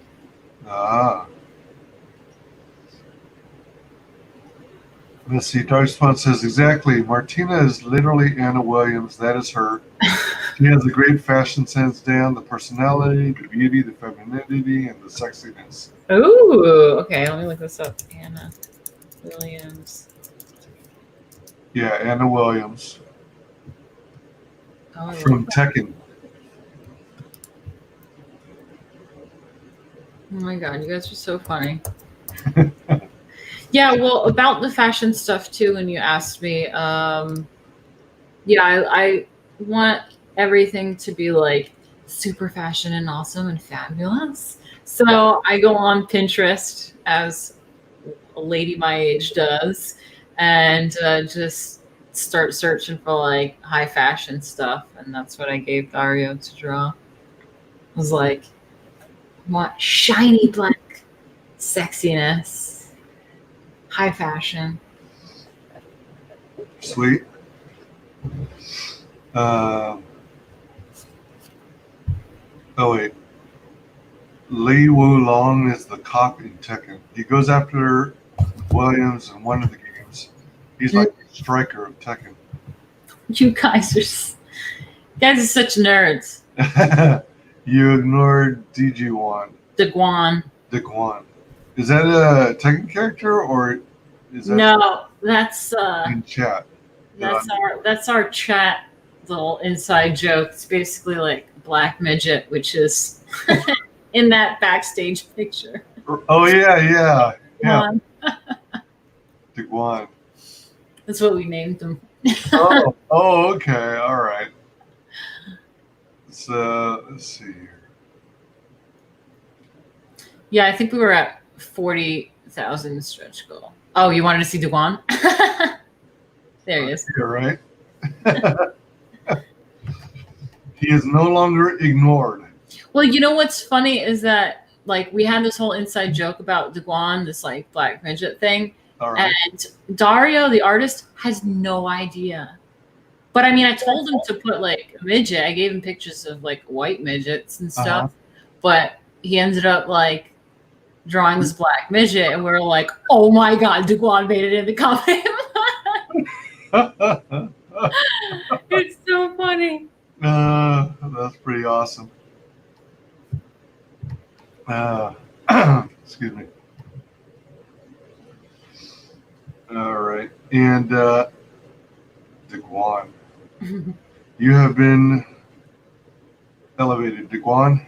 The only thing she's missing is the Aikido and Kopojutsu bone-breaking assassination martial arts. Bone breaking. Soul Drift did a Tekken versus Mortal Kombat video. Tekken versus Striker. Cop versus Cop. All right. Nice. Oh, I almost forgot the elegance and grace. Oh, okay. Hollywood God says, no, don't worry, I can handle it. I've read the Faust comic. Thanks for sharing the link to the book, Faith. Appreciate it. Martina, what year does the story take place in? That's a good question.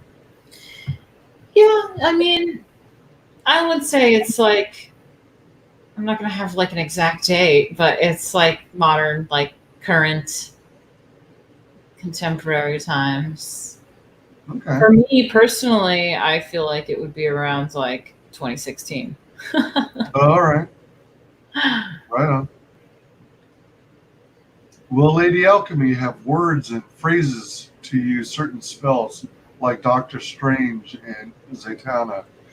So I like things being really, really true to like reality. So yeah, a lot of the words and stuff that is said is actual spells that I've researched or I've done and practiced, like high ritual magic.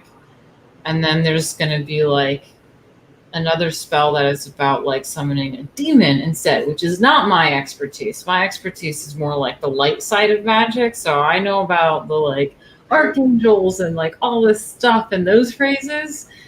But I had to do some research for summoning demons, and they have their phrases and their spells and their ways and their thing. So yeah. Oh, dear. Don't want to go too far in the dark side there. Yeah. So as you're reading the book, you know, your readers aren't going to accidentally open up portals to hell, are they? No, I don't think so. But speaking of portal, that is part of the demon spell. It takes so much like effort and intent and like purpose to do it. I mean, I had someone that was like, oh, be careful, you know, like that, like you don't want to do too much real. But, you know, Vaughn kind of turned it into the comic book. So it's not everything is like exactly, because they can become really detailed and kind of boring and confusing. But we take aspects of the real spell and use like the cool things about it Right. that like can work for the comic book. So it's real, but it's like it's not the whole thing. Okay. Now, when it comes to alchemy, does a lot of it entail using ingredients and chemicals and like Right. lots of hair and gems? Yeah, so that's like outer alchemy, the physical alchemy. And I think that would be definitely like later on in maybe like other books she can like start getting real like nerdy about it and start creating elixirs and doing things and like getting into that world. But when you first start researching alchemy, it's like definitely a lot of like learning high ritual magic and like prayers and spells and like the philosophy and stuff. So I think that'll happen down the road a little bit. But in alchemy, they also say there's a phrase. It's in Latin too. It's like I have to find it. Hold on. It's something like aura lege. It's yeah. Hold on a second. And lege. No, it's lege, like aura. It's basically this Latin thing where it's like read, like pray or meditate, reread, and you will discover it. So there's a lot of like study, like prayer, meditation, spells, and like also like after a while, like you have to be financially ready to do laboratory work for alchemy, and you have to be like really well researched in order to do it. So it's not just like, okay, let's like make a spell, I'm new at this, or like make an elixir, I'm new at this. It's basically like chemistry, it's science. You have to really understand what it is you're working with before you even like proceed to the like laboratory work. Okay, right on. And what about frog magic? The Frog Embassy Magitech is far superior to silly human magic. Oh, Froggo. Those are some harsh words. Sounds like a challenge. Them's fighting words. Those are fighting words. Laying down the gauntlet. Do you envision this as being like a self-contained story with the option to continue on, or do you see it as an ongoing series where maybe this is the first issue and there will be a cliffhanger at the end, and which will make way for a second campaign that continues the storyline? Yeah, I definitely think that it's something to continue. I mean, as long as I'm alive and shit's going on in the world, I think there's a way to interpret it in a really weird way for a comic book. That's pretty sweet. Yeah, because I would like to see it expand into more books. Let's see. So that was a tarot deck. And all right, here's some of my ignorance showing through. When it comes to tarot decks, is that sort of where you try to predict a person's future? No, it's where you I mean, there's various things you can do with tarot, but from what I know, it's showing if you continue on the path that you are going, that you are headed. These are like kind of the possibilities, but there's always an option to like, you know, change your fate. But it's like if you are continuing on this path, this is what you are going to see. Cool. Yeah. Well, Lady Alchemy, this is from Darkspawn. Will Lady Alchemy have her own extensive rogues gallery? How about a group of 4 powerful dark witches, like in The Craft, as her arch enemies? Yeah. Well, I mean, Vinny and those bitches, but I don't know how strong those bitches are. I don't think those bitches are that powerful, but yeah, Vinia is. Right. Use tarot cards for divination, right? Yeah, you can. I'm not a huge like tarot expert, but it is part of Alchemy study. I should probably get back into it a little bit. But it's cool because they have that like visual aspect and it's more immersive. So, that's kind of the stuff that I wanted to do with the campaign was not just like have like a what is it called? Like a card. What are they called? Like trading card type things, Right. which is like fine, but I wanted it to be a little more immersive, and what makes sense is like tarot for Lady Alchemy. So they can have fronts and backs and stuff. Yeah. Unlocked. The 40,000 stretch goal also got unlocked. Fixing the mess that was created. Yep. All right, let's see. And are we still trying to unlock the $60,000 stretch goal? Oh, you know what? That's a good point about that 60K. I'm going to update that because I have another idea that I want to do. Pablo. Yes, of course. I'm going to have some pinups by you. That's easy. But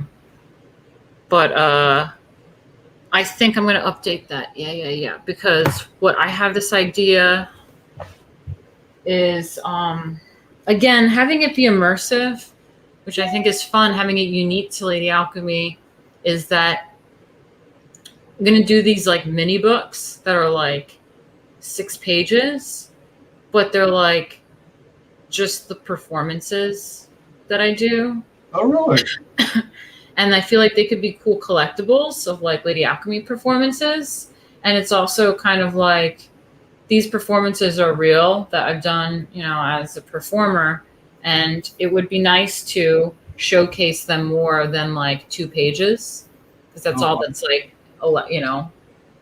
you're able to do in the actual book for the story. But if we do like its own separate like mini book, 6 pages, I can like actually do like a full performance in like a little book. They can kind of be collectibles. That's a neat idea. Yeah. Yeah, it's like when artists release art books. Yeah. That's a creative idea for sure. I like that. Yeah. So, are you thinking of adding like slightly shorter stretch goals to get to the smaller books, and then leave the Pablo art at 60,000 pinup art? No, I might switch that around because the mini books are going to be more expensive to accomplish, but I kind of wanted a little bit of a gap because of the mess that was created. All right. I want to make sure that I recover from all the like money Maz milked out of me. Oh yeah. And make sure I can get things done. And then I would really like to do those mini books. I think that'd be really fun. Yeah, the mini books is a good idea. Now, this is possibly a more silly idea, but have you ever thought about a flip book? So it would be one of your performances or just a part of your performance. Oh, yeah, that would be a good idea. Yeah, so you would literally be able to hold it and then flip through it. And it's moving, yeah. Yeah, and then it'll simulate the motion. Because that's what the dances are, the performances are, it's movement. Yeah. Oh, yeah, I like that. And let's see here. Martina, do you watch Full Metal Alchemist? If not, I think they're on Netflix and on the Tubi app. Yeah, I get asked that a lot too. I have younger siblings that are into that kind of stuff, and they've told me about it, and it sounds cool, but I'm too old for that shit, and I don't watch anime, and I don't play games. Come on now. I know. Your inner child. Play. I know, Have but fun. like, I heard that Full Metal Alchemist is like really good though. Yeah, I've heard very good things about it too. It's funny too because sometimes I like talk about some alchemy stuff, and people are like, "It's like Full Metal Alchemist," and I'm like, "What the hell?" Like, I remember like years ago with Jay in the chat, I would talk about alchemy stuff and be like, and then the Sephiroth Tree of Life, like blah blah. And he's like, Sephiroth, like, is that Full Metal Alchemist? It's in something that's like one of these games or whatever, or animes, and I'm just like, no, Jay, I'm talking about real Sephiroths, okay, in alchemy. But it's funny because I see these references and I'm like, they did a good job because they're using a lot of real alchemy terms. Like, so it seems pretty good. For sure. For sure.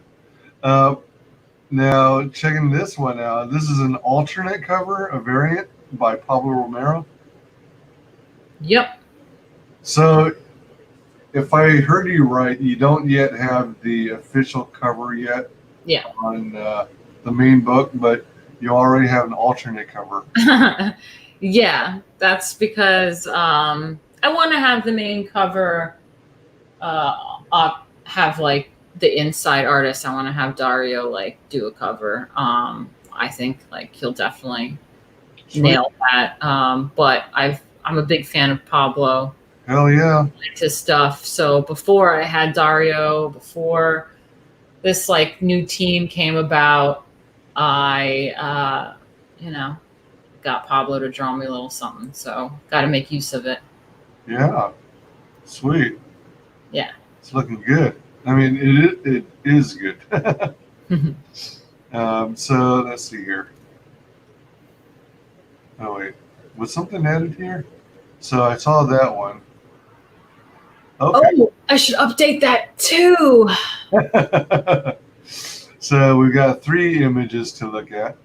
Yeah, so I think what I was planning on doing with those, I mean, I think you can add video and images, but yeah, you can. Yeah. So what I was thinking about doing was just like adding a few pages that can kind of paint the picture of what's going on for like people that just literally walk in on the page and is like, what?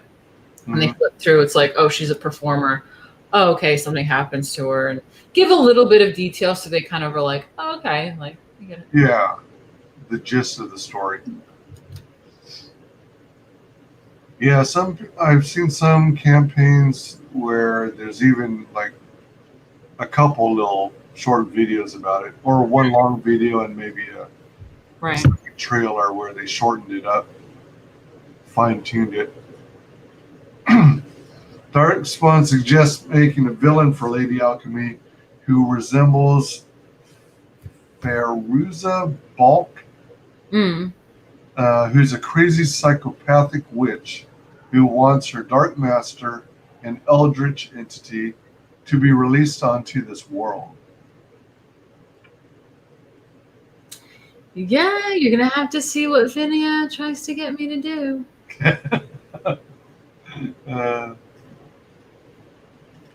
Yep. Let's see here. And then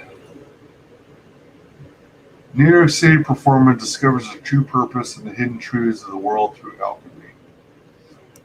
And for a first campaign, you're doing really well. What the heck? Yeah. And then, so $49,396 for 1,260 backers. Do you happen to remember what your original goal was for the campaign? Yeah, it was 8K. I think that's the standard it does. Which I don't know if like we should be doing that because there's no way I could make this book on 8K. This is crazy. Well, you know what? What I've been hearing, I don't know. People have different opinions, but I heard that, keep it as low as you possibly can since it's a crowdfunded campaign. Right.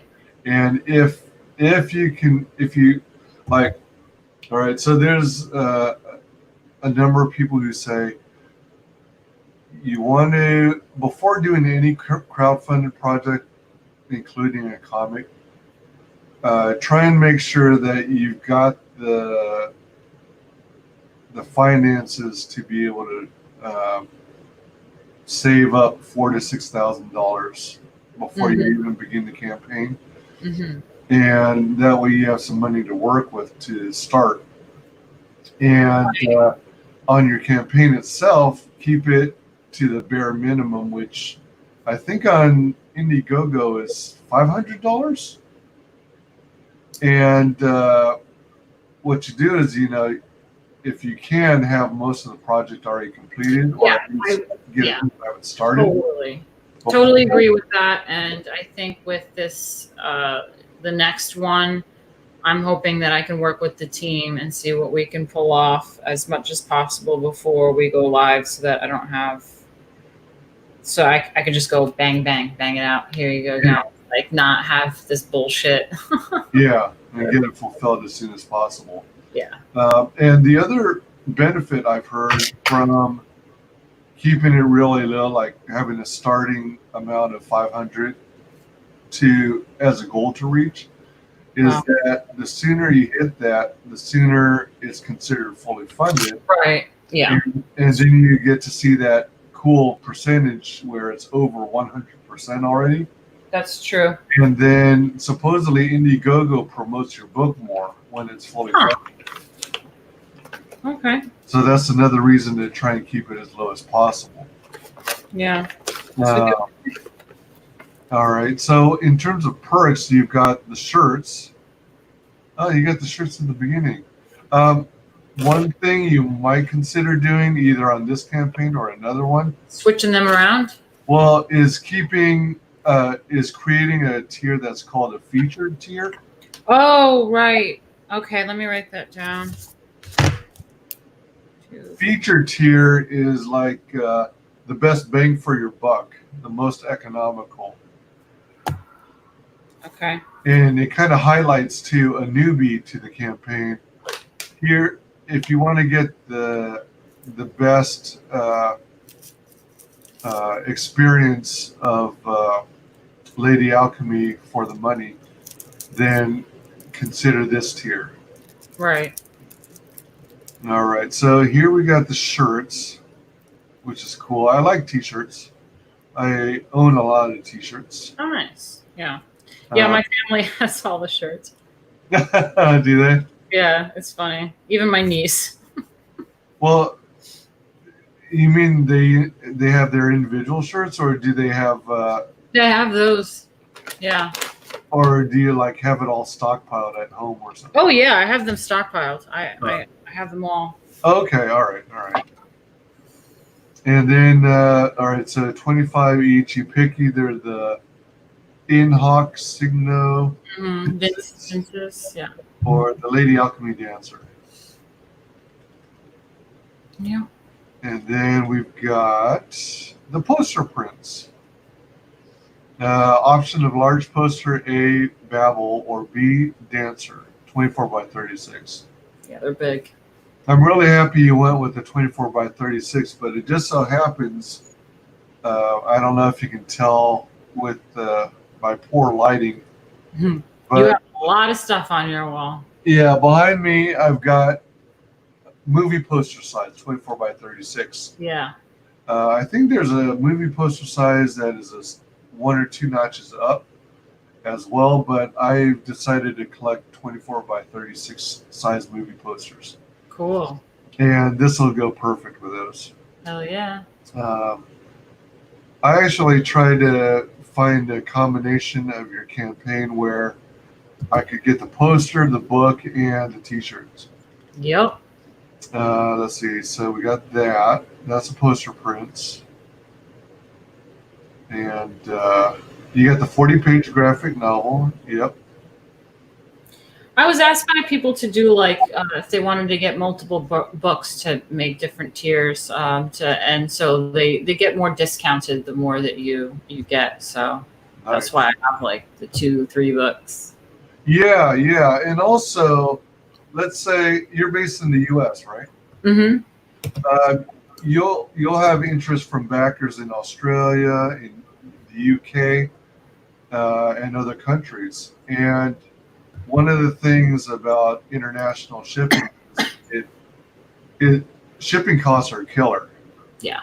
And short of just buying one book and paying a huge shipping rate, which in some cases might cost as much as your book itself. Yep. One way to get around it, around the shipping costs, is by offering like a multi-book tier. Yeah. And that way, if some friends got together and went in on a multi-book tier, I see. Yeah. then they'll share the cost across the three of them. Hmm. So they'll pay less in shipping as a whole. Yeah. That's So great. that's why multi-book tiers are definitely good. Then you got your graphic novel and poster, sweet. That's for 50, and then you got your 3 books for 65 USD. So from what I understand, Wait, is that it? Because don't I have the 150 perk? Do I not have that up anymore? I don't see it here. Oh my god, I have so much to fix on this. So definitely take a note on that, because Yeah, 'cause I have another perk that's maybe I took that down because I was updating the art on stuff. I'm losing out not having that up. Oh well, yeah, it's the book, poster, shirt, like the full combo, stickers, like everything combo. I was going to ask about the stickers, because we talked about stickers previously, and then I don't see any mention of stickers in. Yeah, I just throw them in all the packages. I just Oh, I see. All right. I mean, you could buy them off my website, but with the campaign, I mean, I feel like I owe people stuff because of all the bullshit and how long it's taking. So I just kind of try to throw in as much extra shit as I can with every order. Oh, that's cool. Yeah. I don't know if you want to do it, but I would consider also offering a couple higher tiers of that. Mm. So you could have one with the book, the t-shirt. Well, I think I'm gonna have like original art tiers. Yeah. I think Dario said that he doesn't have original art. I don't know if I can get like sketches from him, because I thought that he draws sketches but then does digital ink. But I'm Oh, gonna see what I can get that's original art. I know Dinah working on the tarot. She's gonna give me original art. But I also will have Dario do like a few additional pieces, and I'm gonna work on it more. I just I wanted to get like this book done.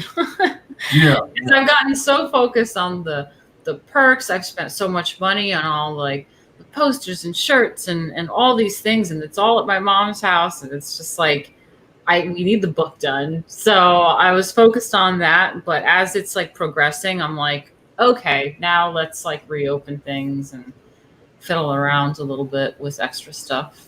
Oh, yeah, for sure. I hope I didn't wait too long, but Hollywood God says, peace, everybody. Time to sleep. Thanks so much for joining us, Hollywood God. Appreciate you. Darkspawn asks, will there be elements of cosmic horror in the book and reveal Lovecraftian-like monsters as Lady Alchemy treks deeper into the world of alchemy, ancient mysteries, and the supernatural? I mean, I guess, yeah. Like, there's going to be aspects where like demons are involved, so like it's gonna get to that place. So Right on. yeah, let's see. Yeah. Thank you, Faye, for sharing the link to the book. Darkspawn says, you probably talked about this already, but what will Lady Alchemy's actual costume look like? Well, it's the black one that she's wearing is her main like everyday regular outfit. And then when she's a performer, she has like performing costumes. So there's like the Fallen Angel one, and then there's like a ritual performance. And then when she like transmutes and is like in her like alchemical element, she has like a gold costume, which is why like Pablo has her in gold. Okay. That's her like final form. All right. So there's a black outfit, right? Yeah, she starts off with like a regular, normal girl, like black outfit, and then there's like her performing costumes, you know, whatever. Is Yeah, she it's like, wearing, I'm sorry, is she wearing like a trench coat as well? In this yeah, one? it's like kind of like a jackety kind of sexy thing. Yeah. Okay. And then you mentioned that, well, of course, the performance, uh, Yeah, those are like costumes costumes, for like the stage. and then the gold uniform Yeah, or costume. yeah. Now, doesn't the gold one also come with wings, or not? No, Okay, I thought there was I thought maybe like this was part of. Is that wings she's wearing there too? she has like a headdress, A headdress. Okay. and those like circles, those sephiroths, are the archangel sigils. Okay. All right. Right on. Cool. Cool. Yeah, and as I was saying before, I'm thinking it might be a good idea to have a couple more higher tiers Yeah. as well, whether it be as part of this one or on another one. And like you alluded to, something containing original artwork, if at all possible. Yeah. Um, Yeah. Are all the interiors being done in digital? Yeah, I mean, I'm not exactly sure like the sketches because I thought he does them by hand, but then like I asked him and he says it's all digital. So I don't know. He's definitely inking digital. All right. And But you can make prints or do like various like fun things or whatever. yeah, prints, sketch cards, things like that. Yeah. Have you? Oh, I go think ahead. my sister and my niece are gonna need her room. Oh. I'm not at home, by the way. I'm in quarantine still with my sister. So yeah, just letting you know. Probably gonna have to go soon. How much time do you think we have? I don't know. What else did you want to? Well, I wanted to, let's see. Oh, I meant to ask, in terms of tiers, had you ever considered possibly doing one of those tiers where you can be drawn into the book I never thought about that. and be a I know that some character? people do that, but I don't know. So some campaigns are where you get to be a thug or Right. a criminal, and some you actually get killed. You get the honor of being killed, and sometimes you can even choose the method of your death. And then others, you are like one of the heroes, or maybe you're an instructor or something. That the antagonist comes across in their journey. Mm-hmm. Just curiosity, if you thought about maybe doing a tier where you include a backer. Yeah, I mean, I haven't thought about that. I know that some people do that, but I don't know. I'll talk to Vaughn and see like what we think would be cool because it's like Okay. go to. Right on. Let me see if I can share this other page. Remove that one because I think you can only do one screen at a time. All right, so dump that one. All right, so we're both still on. Share.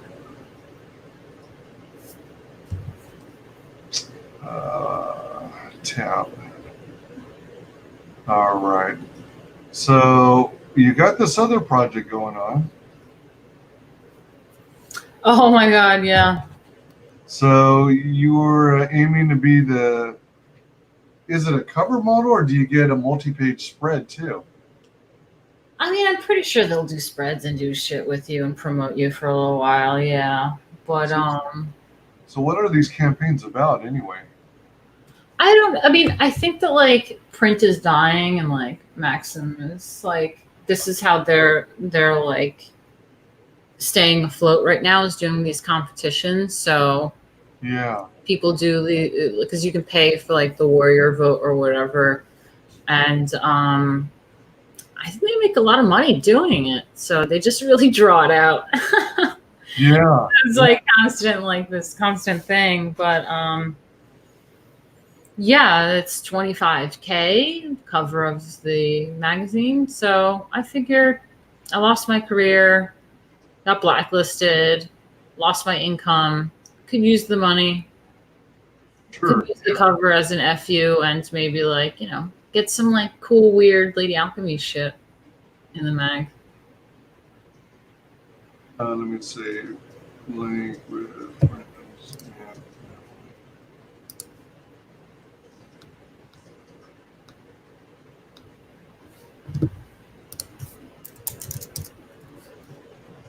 Yeah, I've been trying to. I always keep a tab open for that to remind myself to vote daily. Oh, you're so sweet. Thank you. So I always do the free daily vote because Awesome. most of my money goes to IndieGogo campaigns. Yeah. I have a tendency to be a spendthrift sometimes. So this round, let's see. It looks like the other round already ended, the top Yep. 15. Yeah. So does this drop to like the top 5 or something? Or Right now it says voting for top 10. oh, all right, now now it's top 10. Okay. Yeah, they're gonna just do it slowly and slowly. So did they ask you to submit all these photos, or did they like? No, some girls barely have any photos, but like I just went all out. I was like, I don't know, whatever. I have a ton of shit on my computer. Like I just have so much work like that I've done for like a decade. Yeah. So I was just like adding all this shit, and wow, this was like more than I remember seeing when you were on the top 15. yeah, I think I added a little more. Sweet. Yeah, so I hit the let's do a free vote, and then you have to validate by doing the Facebook verification. Yeah. And it'll tell you that your free vote was received. And if you want, you can purchase them. $1 equals 1 vote. I wouldn't do that yet if you're interested in doing that, because I think when the competition really comes down to the wire, like for the actual Yeah, that's where. cover, yeah, that's when it really matters. Because like I'm good right now. We're good. We just do the free vote. I'm in the lead. We're good. So then I hit back to profile, and it shows you're currently first. And then I share it on my Facebook and my Twitter too. Oh, you're so kind. Thank you. So I try to help however I can here.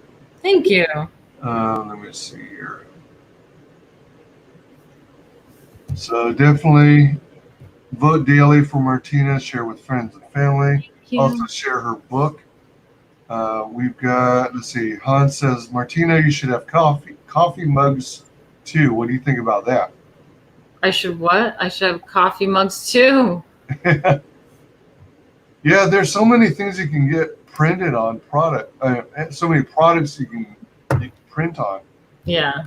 You know, some people are doing steins. Some are doing flasks. And is the hand character a good guy or a bad guy? Hans, he's bad. Oop. Wait, hold on. I got a call. Hold on 1 second.